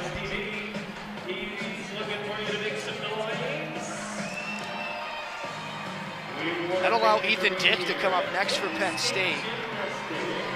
Dick already a 13.1 on the Bomber Horse today and a 13.25 on the floor. Giving some TVs out down there. You might be sitting in the wrong area, guys. Yeah, it seems a bit unfair. They didn't even come up here. We might have to say something afterwards. As Ethan Dick has his run there in the foreground. A little short on that landing, our New Zealand gymnast competing that vault. Another double full, starting at that 14.8. And like I said, it was a little short on the landing, so we can expect that score to be a little bit lower than what we've seen thus far. A 14.3 for Logan Myers on the vault. Dylan Kolak is next for the Illini. Dylan Kolak being highly successful on TikTok, over 500,000 followers. You can see why with a difficult vault like that. He does step out of bounds, which will be quite the deduction, but starting at a 15.2 is a hit that the Illini can take. Ethan Dick's score coming in at a 14 flat. Like I said, when you have those low landings, they're gonna get you. Cormier next for Penn State on the vault. Wait to see Kolak's score come through. Now this could be a huge score from Cormier here, with the ability to do a 15.6 vault. We probably won't see that today, but hopefully we do see that 15.2, a Yurchenko full, or 1.5. Career high of 14.6. And he does go for that 2.5. Looks like his foot was just out of bounds, but a great landing nonetheless. We can expect that to be the highest score thus far. Really solid vault. For Penn State thus far, it's Caleb Booth with a 14.35, that high score. That high score matched on the Illinois side with Connor McCool, but now a 14.15 coming in for Dylan Kolak. And Evan Menavong coming up for the final run here on vault. I believe it was last year, a viral sensation, Vault pulling out his vaccination card after a stuck landing, and oh, he wanted it today. I wonder if that vaccination card is still in that step-in right now. Oh, the creativity that you come with the new era post-pandemic. The look there from the junior Evan Manavong. No vaccination card, but a solid run nonetheless. Solid run, and it will give Cormier a run for the title here. Remaining is Michael Giroux of Penn State. Once again, going to be one of those 15-2 vaults. Cormier's score still has not come in. Giroux last year a 14.6 against Illinois helped win that event for Penn State. 14.6 is his career best on the vault. And with a great landing today, he could beat that. Cormier coming in with a 14.5 on his vault, a huge score. And one shy 14.6 of his career high as well. And let's see if Giroux will let him have that vault title today. Those two go head-to-head in the gym all the time, really great all-arounders, and it is really nice to have that internal conflict, that competition on the team. Michael Giroux at the 2.5. Such a beautiful vault. The height that he gets, his block, really is just a fun vault to watch, but he does take a big step forward, bigger than Cormier's was, so we can expect that perhaps to score a little less. Nonetheless, a great vault rotation for the Nittany Lions and the Fighting Illini. And Michael Giroux, the sophomore, he was first team All Big Ten last year in his freshman year, and will look to continue to build on his collegiate campaign throughout this season. Just waiting on his score to come with Manavong for the vault fourth rotation for Penn State and Illinois. Still a 3-point lead for the Nittany Lions on the men's side. If you had to lean on your instincts there, Stephen, looking through, you think Cormier had that best run at a 14.5? You know, I do think that he did, but Giroux comes in with a 14.55. Like I said, that amplitude, his extension in the air, the judges must have just loved it. Although he did take that bigger step forward, there are deductions such as the pre-flight, leg separation, bending your legs, things that we might not be able to spot from up here, but Giroux does take that title with a 14.55. It looks like Evan Manavong on the opposite side, a 14.85. And I was mistaken. like I said, his vault was amazing. A very small step forward from Evan there. And I mean, he absolutely deserves to have the 14.85. We'll jump over immediately here onto the balance beam. Final rotation for the women, and Abby Mueller for the Fighting Illini test. Yeah, so far pretty solid. A bit of a wobble on her back handstand layout series, but her jumps, very beautiful. No wobble so far on that. That 14.85, a new career best for Evan Manavong. Well deserved. Only thing that could have made it better is if he pulled out his vaccination card. Maybe this time it would have his booster shot on it. Yes, updated. 'Tis the season. A couple extra points perhaps. Finishing up her routine, round of 1.5, stuck dismount. Very solid lead up for the Fighting Illini. They will be very happy with how they're starting out this fourth rotation. Well, as the men get ready for the fifth rotation, 269.1, 266.25 for Illinois. Still just about a 3-point lead coming into these last two events. This is where everything's gonna matter here. And here on floor for Penn State, starting their final rotation, is fifth-year graduate student Alyssa Bonzel. She has a lot of experience on this event, has competed in it all 5 years of competition. So I'm excited to see this routine. Beautiful first pass. What you're really looking for on that is a controlled step. They can't take deduction for a controlled step, but you got to make sure that front foot doesn't move.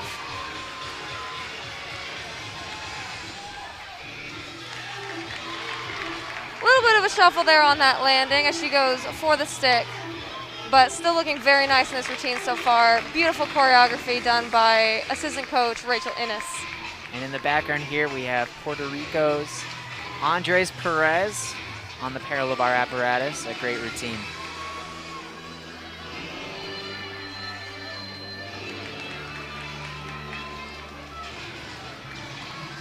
Resting up for her last pass, Bonzo will end with a double pike. Beautiful double pike, maybe chest a little bit low, but very nice, very controlled. She's going to be happy with that routine. Alyssa Bonzel, second team All Big Ten in 2021 with her floor routine, kicking off the final rotation in the women's dual meet today. We'll go right over to the bars. Another look here for the Fighting Illini and Rutu Narajtaj.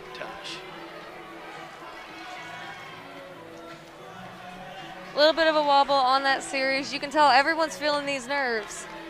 It may seem backwards, but the Illini may be feeling even a bit more nervous going to last rotation, knowing how much of a lead they have and what they have to lose.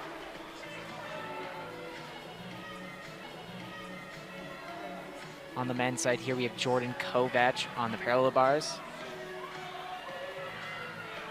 Andres Perez's score not coming in quite yet. Beat jump to side aerial.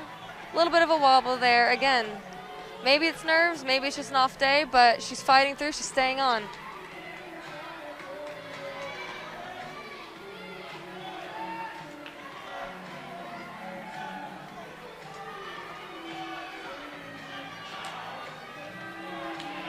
Very nice dismount there. Jordan Kovac finishing up on parallel bars, the double pike dismount.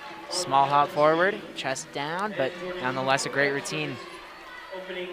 Back to the floor here for Penn State, Jessica Johansson. As a freshman from Connecticut, her and Alyssa Bonzel were actually teammates at one point, and so with Bonzel's 5th year, they are very excited to get to compete together as Penn State Nittany Lions. A 9.8 for Bonzo on the floor right before Johansson. She'll have a chance to go out and match the number. Gorgeous double pike first pass.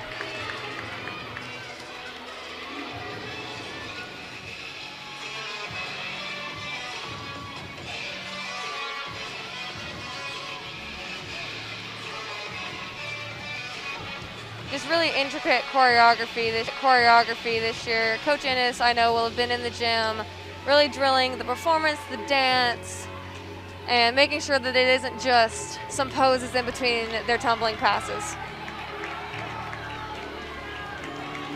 Joshua Karn starting off on parallel bars. Unfortunately, might not make it to the stream here, but one of my favorite routines to watch.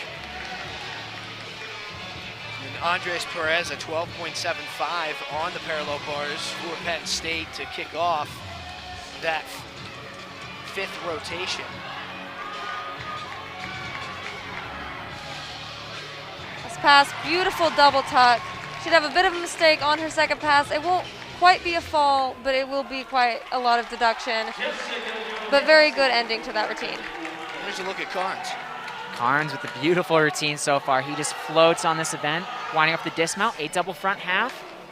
He had trouble on that dismount as well 2 weeks ago, or perhaps actually a week ago. A little disappointed in himself there, but it was such a great routine nonetheless. And Caitlin Ewald on the balance beam for the Fighting Illini. Yeah, so far the Illini have put up some great scores, 9.75, 9.8. So she'll be looking to continue that momentum for their last rotation.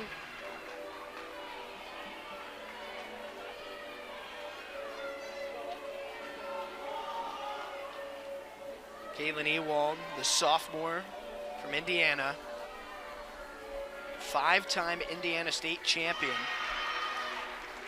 A little bit of a harder series right there, a leap acro mix series, and a one-handed back handspring as the second half. Very well done. Her career best in 8.5 for the Fighting Illini, and she'll make her season debut here today. That a very difficult series. This is not your typical beam routine, but a standing back layout step out. You don't see that often. Very, very well done, no wobble. Front Rudy dismount again with all of these unique skills, and she sticks it. Very good routine for Ewald. They're going to be ecstatic for her. And back to parallel bars, we have Logan Myers. So far, a great routine. Both teams here looking very solid. The Healy element. A peach basket to L. And Lauren Bridgens on the floor for Penn State. Another fifth-year graduate student, but this is special for her. She was out for the 2021 season with a torn Achilles. So this return to all-around is a big deal for her. Very high double back as her first pass.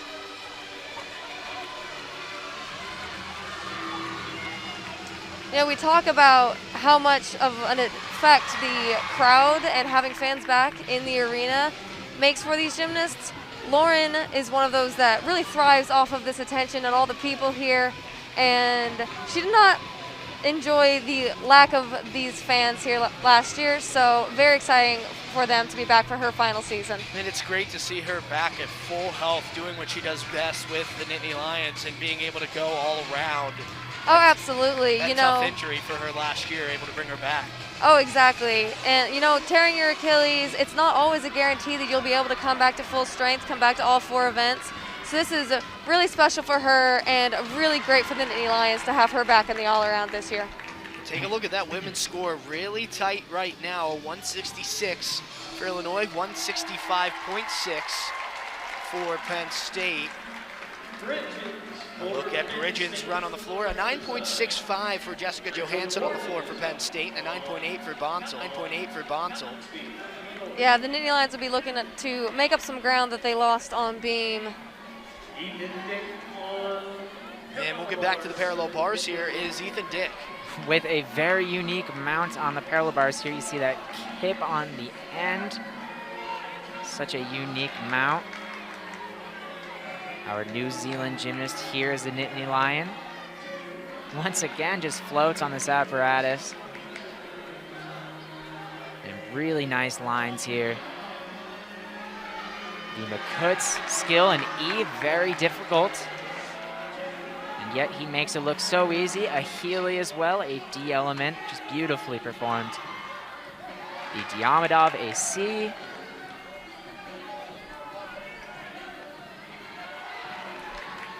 Winding up for the dismount here. A double pike. If he sticks this, could be looking at a career high, even with a small hop like that. Just an absolutely great routine. And it's what you want to see towards the end of the meet here, is routines getting better and better, not giving Illinois any chance. Well, Dick had a career high last week of 14.15 at the Navy Open. As we go over to the beam with Rachel Borden. Yes, a fifth-year graduate student for the Illini. And we only saw the dismount there, but it was a stunning routine, so solid from Borden. And immediately from Borden, we'll go right into Alina Virova and her floor routine today for Penn State. So you want to talk about performance factor. This right here, formerly, she knows how to show it off. Beautiful first pass. That front foot did not move an inch. And it is so refreshing to see landings like that. So satisfying to watch. Exactly. And it might be even a bit harder for her coming from elite where they're not allowed to take that step.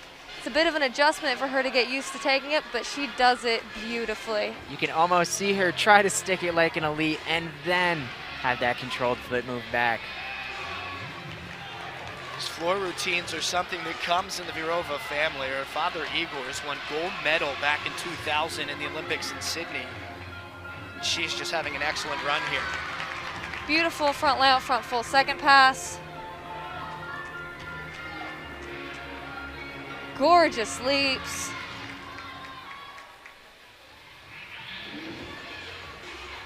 Be gearing up for her last pass. Teammates and Coach Rachel Innes standing in the corner cheering her on.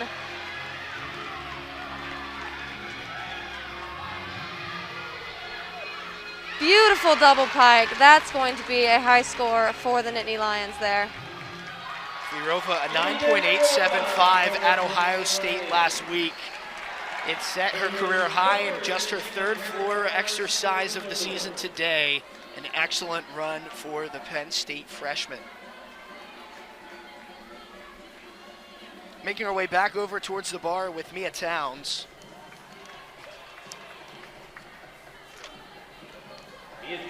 Yes, Mia is a junior for Illinois and quite experienced on this event. She tied her teammate, Mallory Mizuki, last week for the beam title. Or not last week, but their last meet.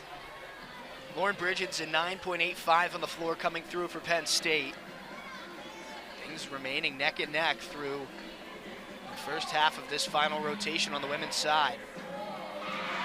Beautiful cat leap to front toss from Towns. Very high, a lot of amplitude on that acro skill. And Tess, I'll ask you here, as you get to the back stages of a meet like this and the score is so tight, does that make it that much more pressure as you go out and try to do your routine? It really depends on the team and how they practice managing that pressure, because you know, if you're looking at the scores, you might feel that tension, but if you're in your bubble, you're with your team, and you're just letting the momentum carry you, you're not going to notice that. And it looks like that might be what the Illini are doing here, because that was a beautiful backhand swing layout series. 9.775 for Rachel Borden coming through on the beam. Again, this is Mia Towns.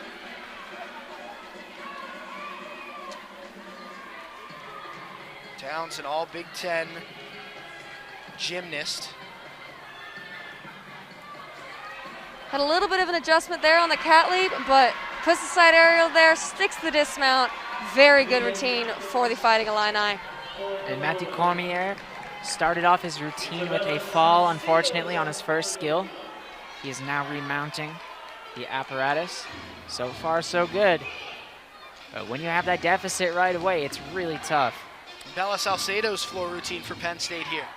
Yes, this is possibly my favorite on the Penn State squad. You know, I mentioned on beam, she's a natural performer. She goes out there, she has fun, she smiles, and just a beautiful dancer. She's gonna start off with a front double tuck, incredibly hard pass, but she does it beautifully. Completely controlled landing, completely controlled landing.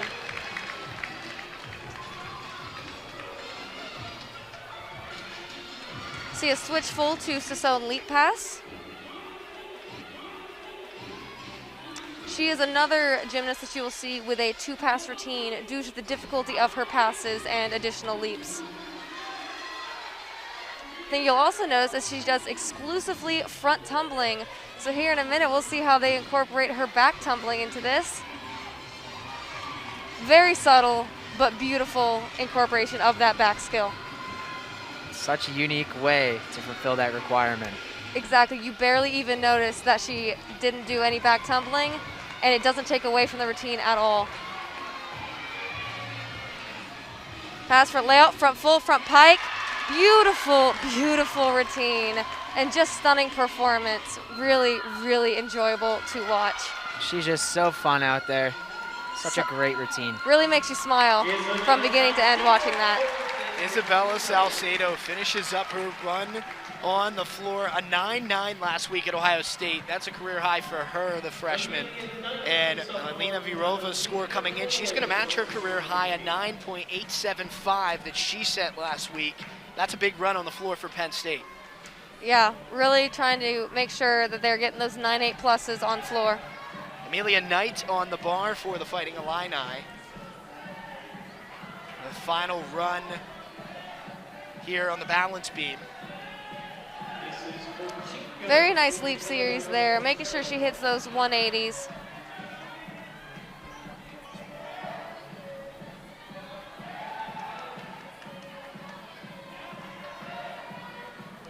Very difficult acro series, side aerial to back handspring. You don't often see that due to how easy it is to be a little bit off on that side aerial going into the back handspring, but no wobble, so solid. And a 9.850 coming in for Mia Towns. Amelia Knight. Oh, and her dismount already. Beat jump into side slummy back full, same as we saw from Damiana Cox. Beautifully done. Very good routine. And the Illinois team is chanting tens for that routine. Next up for Penn State on floor exercise, Melissa Astorita, the final gymnast to go on the floor today for Penn State. Yes, a senior for the Nittany Lions. She has been a staple member of this floor lineup for now her 4th year as a Penn State gymnast. Beautiful first pass, open double tuck. Doesn't need any help from her hands to get that around.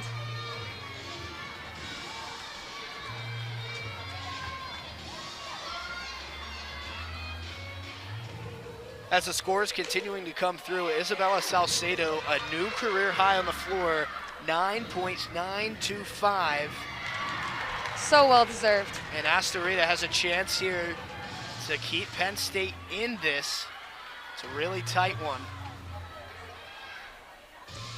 Yeah, and even without Astorita's score so far, they have a 49.1 on the event.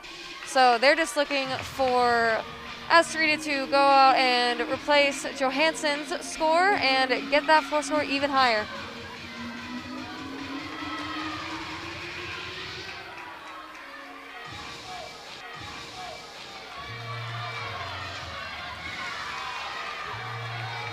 Last pass will be a double pike. Beautiful. That's exactly what they were looking for as their anchor floor routine. Melissa Astorita wraps things up for Penn State on the floor.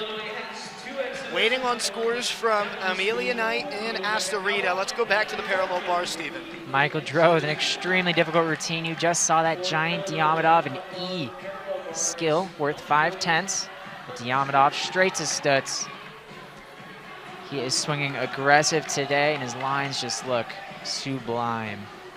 Running through the scores for Penn State, a 12.75 for Perez, 12.65 for Carnes, 13.45 for Dick, 11.4 for Cormier, and here is Giroux. And a really nice dismount, small step back. Penn State falling a little bit behind on this event. So far the totals are 50.25 Penn State and 51.8 Illinois. So they're gonna need a big score from Michael Drow right then to keep them safe. Jordan Kovac at 12.75, Logan Myers a 13.05, Hamish Carter a 12.65, and David Pashinka a 13.35. Michael Fletcher will be the final one to go on the bars as we watch here with Mia Takakawa, an exhibition run here on the beam. Yes, and Takakawa is a beautiful beam worker, incredible lines. You want to talk about that performance factor that they had on floor, you're seeing the same thing here on beam.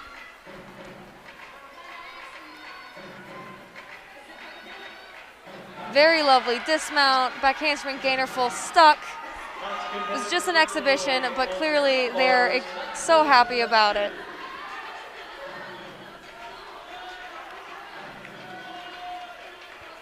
Getting ready for that final pass on the parallel bars is Michael Fletcher. And this has the potential to be a huge routine.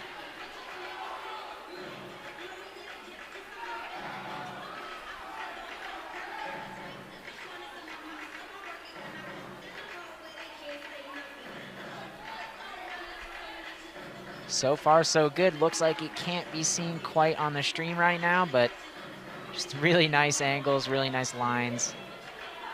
And quite the difficult routine he's doing right now.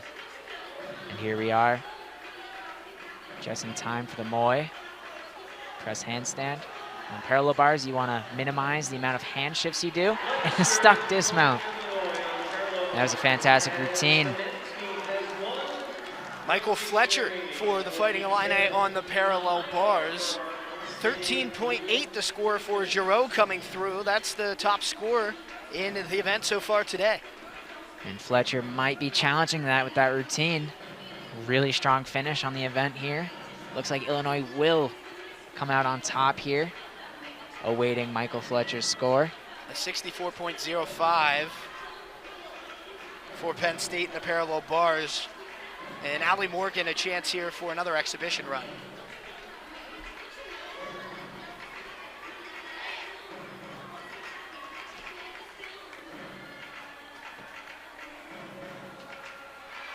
Good series there. Struggled a little bit on the landing, but recovered nicely. As I said, this is a few more exhibitions than you would typically see, but there's no issue with it. They all get their experience, and especially with the double duel and the men's events continuing on longer, it doesn't take anything away from the meet. Those scores coming through, and it looks like the final in this fourth rotation, Illinois is going to get a 49.1 on the beam and a 49.325 for Penn State on the floor. That appears to give Illinois the slight edge in the total score today, Tess. Yes, the Illini come out on top, but correct me if I'm wrong, I believe the Penn State's floor score beats out last week's season high floor score of a 49.3. As it does, a 49.3 last week for Penn State, a 49.325 is their new high on the season. Continuing to grow as you see those total scores there. Yeah, very strong rotation. What is shaping up to be one of the Nittany Lions' strongest events here. 49.025, just shy of their season high on vault for Penn State as well. And their total score coming out just a tad under the Fighting Illini today, but that's back-to-back really tightly competitive matches, or meets rather, for the Penn State team over these last 2 weeks. Yeah, and they'll feel really good about, 3 of their 4 rotations. Like I said, they're working on beam with Damiana Cox and Bella Romagnano, maybe finding their groove again, get a little bit more depth on that lineup, and find something that really works for them and gets them that 49-plus score week in, week out. A 13.6 coming in for Michael Fletcher. And we move now to the final event for the men's on the high bar, Evan Manion. So far, so good. And these teams, they are very close at 331 or 333.15 for the Nittany Lions to the 331.65 Illinois. And high bar is such an unpredictable event. Anything could happen. Anything could happen on this apparatus. And so far, Evan fighting through that. Wow, I was just about to say how solid this routine was going, and it looks like his grip slips, and amazingly enough, he stays on the apparatus. That is called being gritty. That is fighting right there. And a stuck dismount. Very impressive to see that correction on the apparatus. Evan Manavong, his career best on the high bar came at the Windy City Invitational this season, a 13.45. And he will start the final event for the Fighting Illini here, looking to make up 2 points and some change to overcome Penn State in this final event. Yep, just about 1.5 points, actually, exactly 1.5 points behind. The captain, Andres Perez, will come up next on the high bar for Penn State. And this is one of those events that he is known for. A very solid gymnast here on the horizontal bar.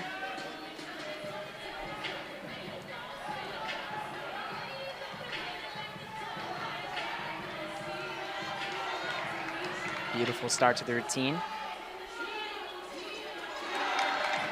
And he continues very solid on all these pirouettes you see. You want to land directly in that handstand, and right here, that is a talk, followed by an endo. Both performed very well. The talk half, and he just hits those handstand positions a little loose in the legs, but hitting those handstands is extremely difficult. And a step backwards. Great routine by Andres Perez. Andres Perez, a 13.8. His high came back in 2020 before the pandemic in January. This season a 12.65 in his lone run on the high bar in the meet against Army earlier this season. The first score coming in for Manavong, a 12.7. And a 12-7 is a great score for that routine. You saw the empty swing, perhaps even losing the value of the skill that he slipped on. And it is so important that he stayed on the apparatus, because that score could have been a lot worse if he came off. Sebastian Ingersoll will be next here, stepping up to the apparatus for the Fighting Illini.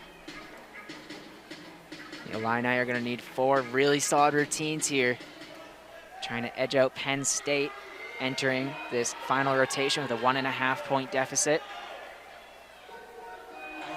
Ingersoll also a career best 13-3 this season at the Invitational to start the year. And I want to point out here, one of my favorite parts of the double duel is now that the women's meet has concluded, the women are joining on the floor and they are cheering on their counterparts on the men's team, and it's just a really fun camaraderie that you see here. Sure is, and you can see here, very good Tkachev elements, even connected at the beginning. One-arm giant, very stylish routine thus far.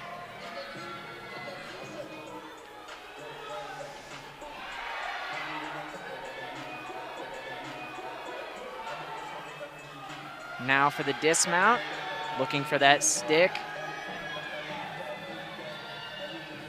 A double-double laid out, and a stuck dismount. Ingersoll on the high bar, the second of 5 for the Fighting Illini. Look to come from behind and get the victory against Penn State.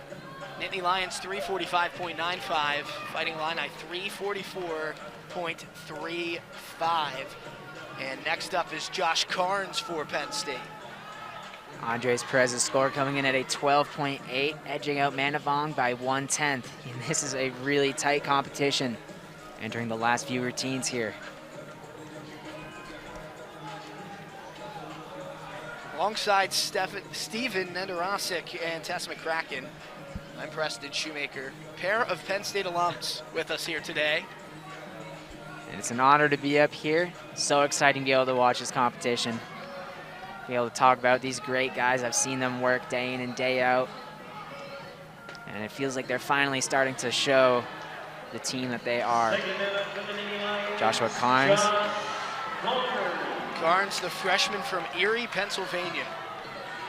Made his collegiate debut last week at the Navy Open. And when he is on, he is on. He can just flow through these skills.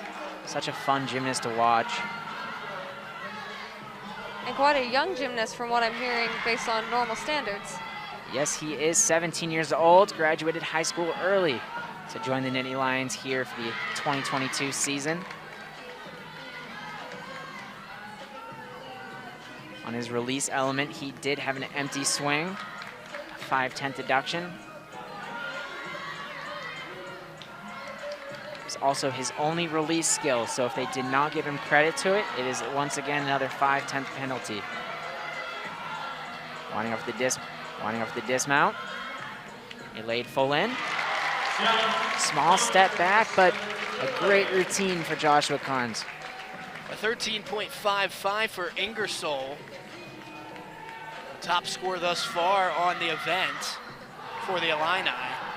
And the way that they organize these competitions, or their lineups, I should say, is you try to put those best scores towards the back.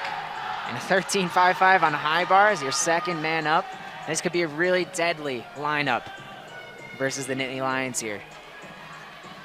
Next man up for the Illini here, this final event in the dual meet today. Coming across will be David Pachinka. And Tess, he's from your gym, Woga, Plano. Yes, both he and his brother are from Woga, which is where I grew up. And he is actually a transfer from the University of Minnesota, since they did unfortunately shut down their men's program, but I'm sure he's found a new home here with the University of Illinois Fighting Illini. And from how he's performed today, he is fitting in quite nicely into this new home. Pachinka a 14.05, his career best on the apparatus. And A 12-6 coming in for Joshua Carnes. Putting the Illini behind by 6.5 tenths. With just 3 routines left to go on both sides. Extremely close competition, and Pachinka looking very solid here. He does, as we would call it, backdoor his talk full. It will be an empty swing. But this is just so clean. Winding up for the dismount. Laid half and half out and a small step back. Despite that empty swing, it's still going to be a good score, I think. That was just so remarkably clean there.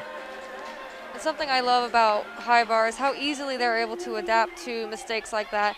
Clearly he was meant to dismount on the opposite side of the bar, but move the mat, no issues. Yep, and you see those coaches running in, recognizing he will be dismounting on the other side.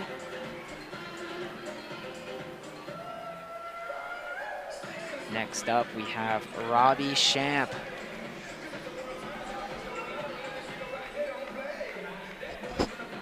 Looking to help the Nittany Lions close out this competition. 25.4 for Penn State in this event thus far through Perez and Carnes. A 26.25. Still waiting on Pachinka's score to come through. Here is Shamp.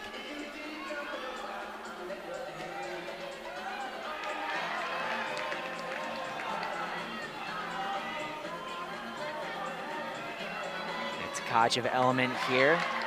The straight variant, very difficult. Here comes another. He straddled, making this look very easy.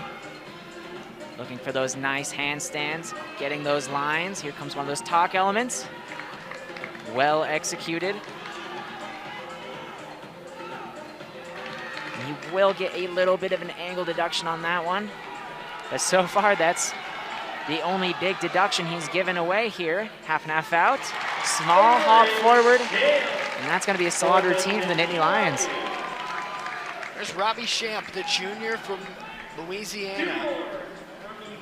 And David Pachinka's score coming in at a 12.5. Looks like it's going to come down to these final 2 routines on both sides. An exciting end to this competition. Clay Stevens will be the first of the final 2 for the Illini. Australian national team member. A very experienced gymnast. So he is feeling very comfortable in this high pressure situation, because this routine could mean victory or loss for the Fighting Illini. Next up for Illinois, Clay Mason.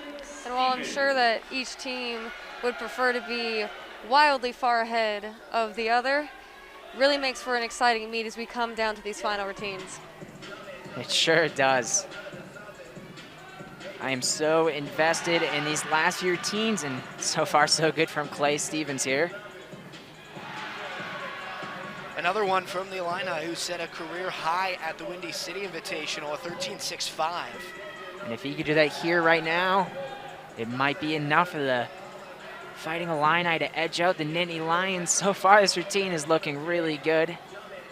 Little leg separation, but well done nonetheless. Just the dismount remains. The laid out, full in, and a stuck dismount. Now remind me, unlike the women, if they stick their dismount, they do get bonus tenths. They do get a bonus 10th here in the NCAA, not internationally, but every event minus pommel horse, you will receive a 10th bonus. Clay Stevens going through. Matt Cormier the next for Penn State, a 12.7 for Robbie Shamp. Robbie Shamp scoring 2 tenths above Pachinka, meaning that these events are pretty close. 38.1 Penn State to 38.75 Illinois. Ahead by 8.5 tenths here. Penn State will be looking for a big finish here from Cormier and Giroux. And they're going to need a big finish. They can't allow any slack In these final two routines, very important moments in both of their gymnastics careers thus far, right here, right now. Looking to capitalize on their first Big Ten matchup. The Zuli men. Straight to the top half. Both those skills just a little bit off angle-wise. Beautiful straight to Kachev. He's just one of those guys that makes this event look so easy. Look at that, connecting these Tkachev elements, very difficult. The Stalder straddled, and a dismount. He laid out double-double. A large step back, but a very difficult routine, and overall, really well done. Way to step up in that moment. Very tricky to do on such a unstable event, the horizontal bar.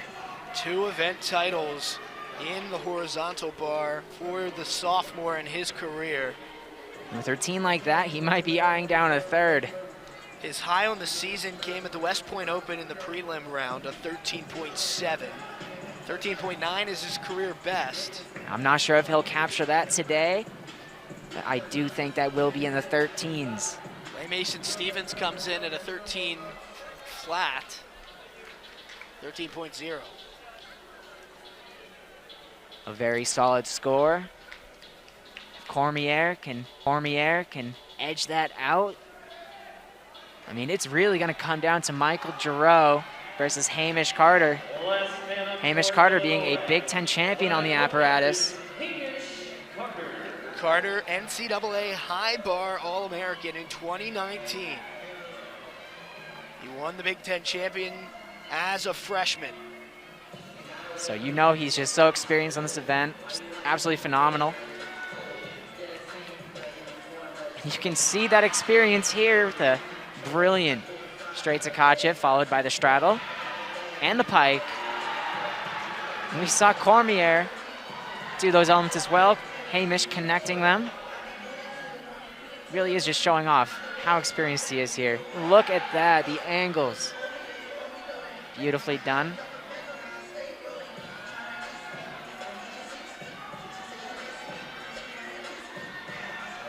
Now the Stalder, winding up for the dismount. Expect a laid out half in, half out. Small step forward, that's a big score.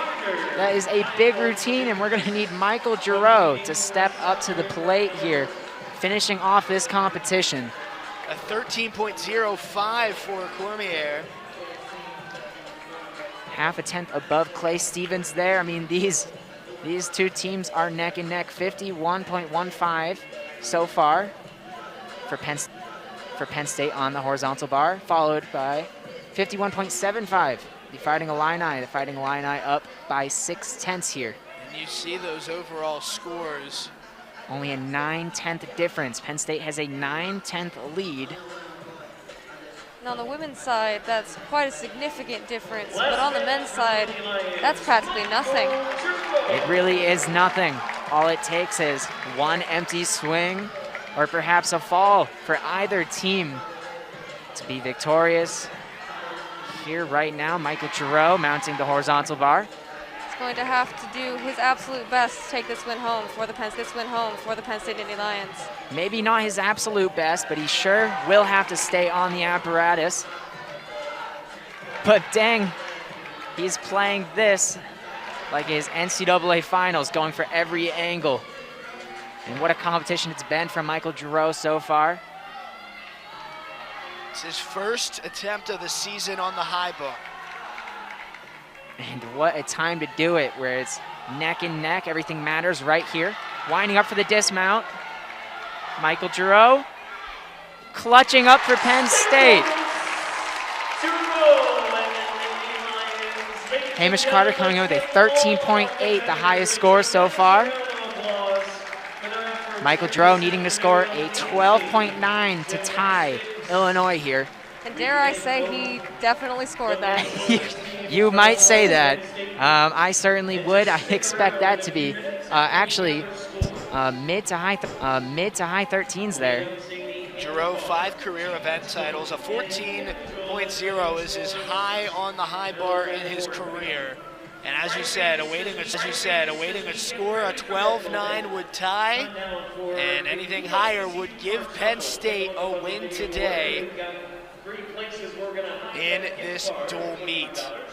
We'll step aside for a quick break. Those scores coming in, and we'll wrap things up when we come back here on Big Ten Plus. Number 2, number 3, hold your hands up, shout it out, let our marketing people know what your guess is. It number 1, number 2, number 3, let's find out. Number 3 is our winner today. And our marketing person has figured out who is number for number 3, and it's our winner of our $25 gift card from PSECU, proud partner of the Penn State Athletic Department.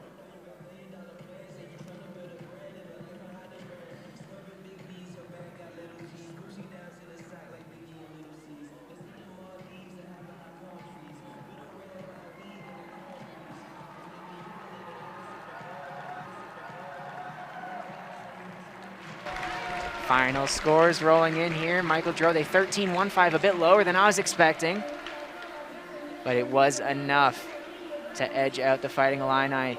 Penn State 397.45 to Illinois 397.2. What a competition it was here at Rec Hall. Such an exciting event. Both the men's and women's today in the dual meets having neck-to-neck competition. But Penn State will edge out Illinois on the men's side. Again, those numbers, 397.45 to a 397.25. And Michael Giroux's 13.15 would put Penn State over the top.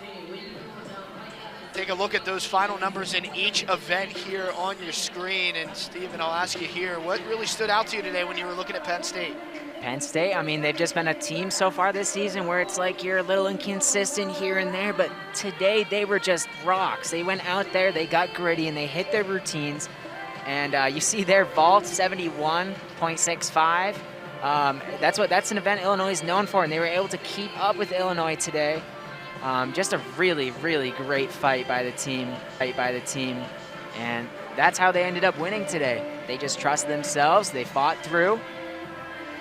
No event in particular was amazing, but so many positives out of this experience for that team. Penn State matched its season high in pommel horse and set a new season high in vault with the 71.65 and a new season high on the horizontal bar with a 64.3.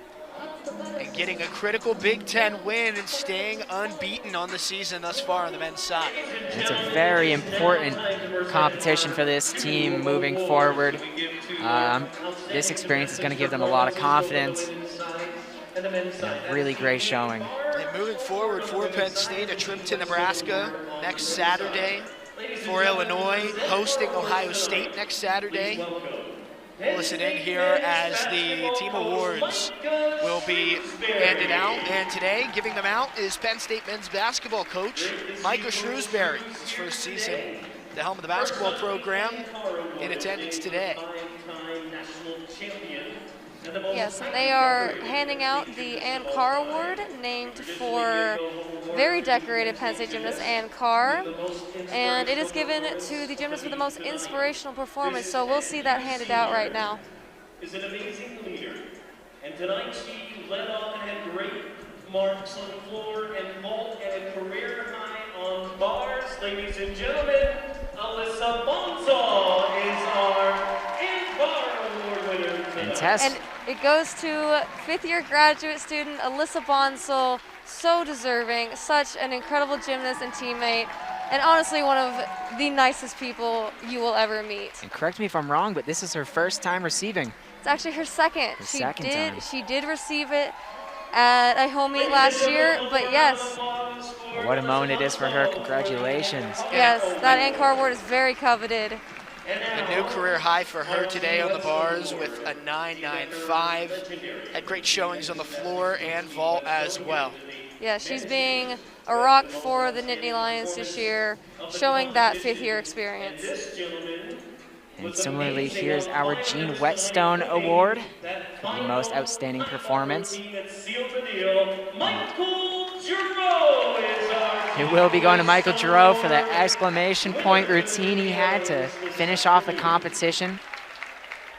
I mean, what a tough position it is. Your first time competing the event of the year. Competition coming down to the wire. Yeah, the amount of pressure in that situation is not a small thing. And being able to come in clutch and get this Big Ten win for the Nittany Lions, very well deserved for Michael Giroux. And as a sophomore, stepping up to the plate, it's just very impressive.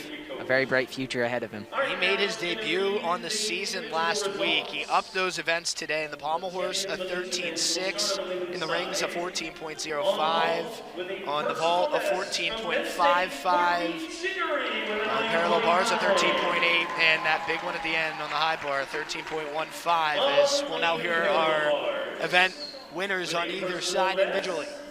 Alyssa Bonsall with a 9.95. Courtney Chinnery of Penn State coming out on top with a 9.9 on vault. Alyssa Bonsall taking the bars title with her 9.95.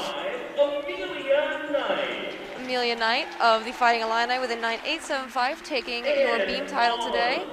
Floor exercise, personal best, a 9.925 from Penn State, Isabella Salcedo with the Nittany Lions. And your floor event winner with a new career high of a 9.925, Isabella Salcedo for Penn State.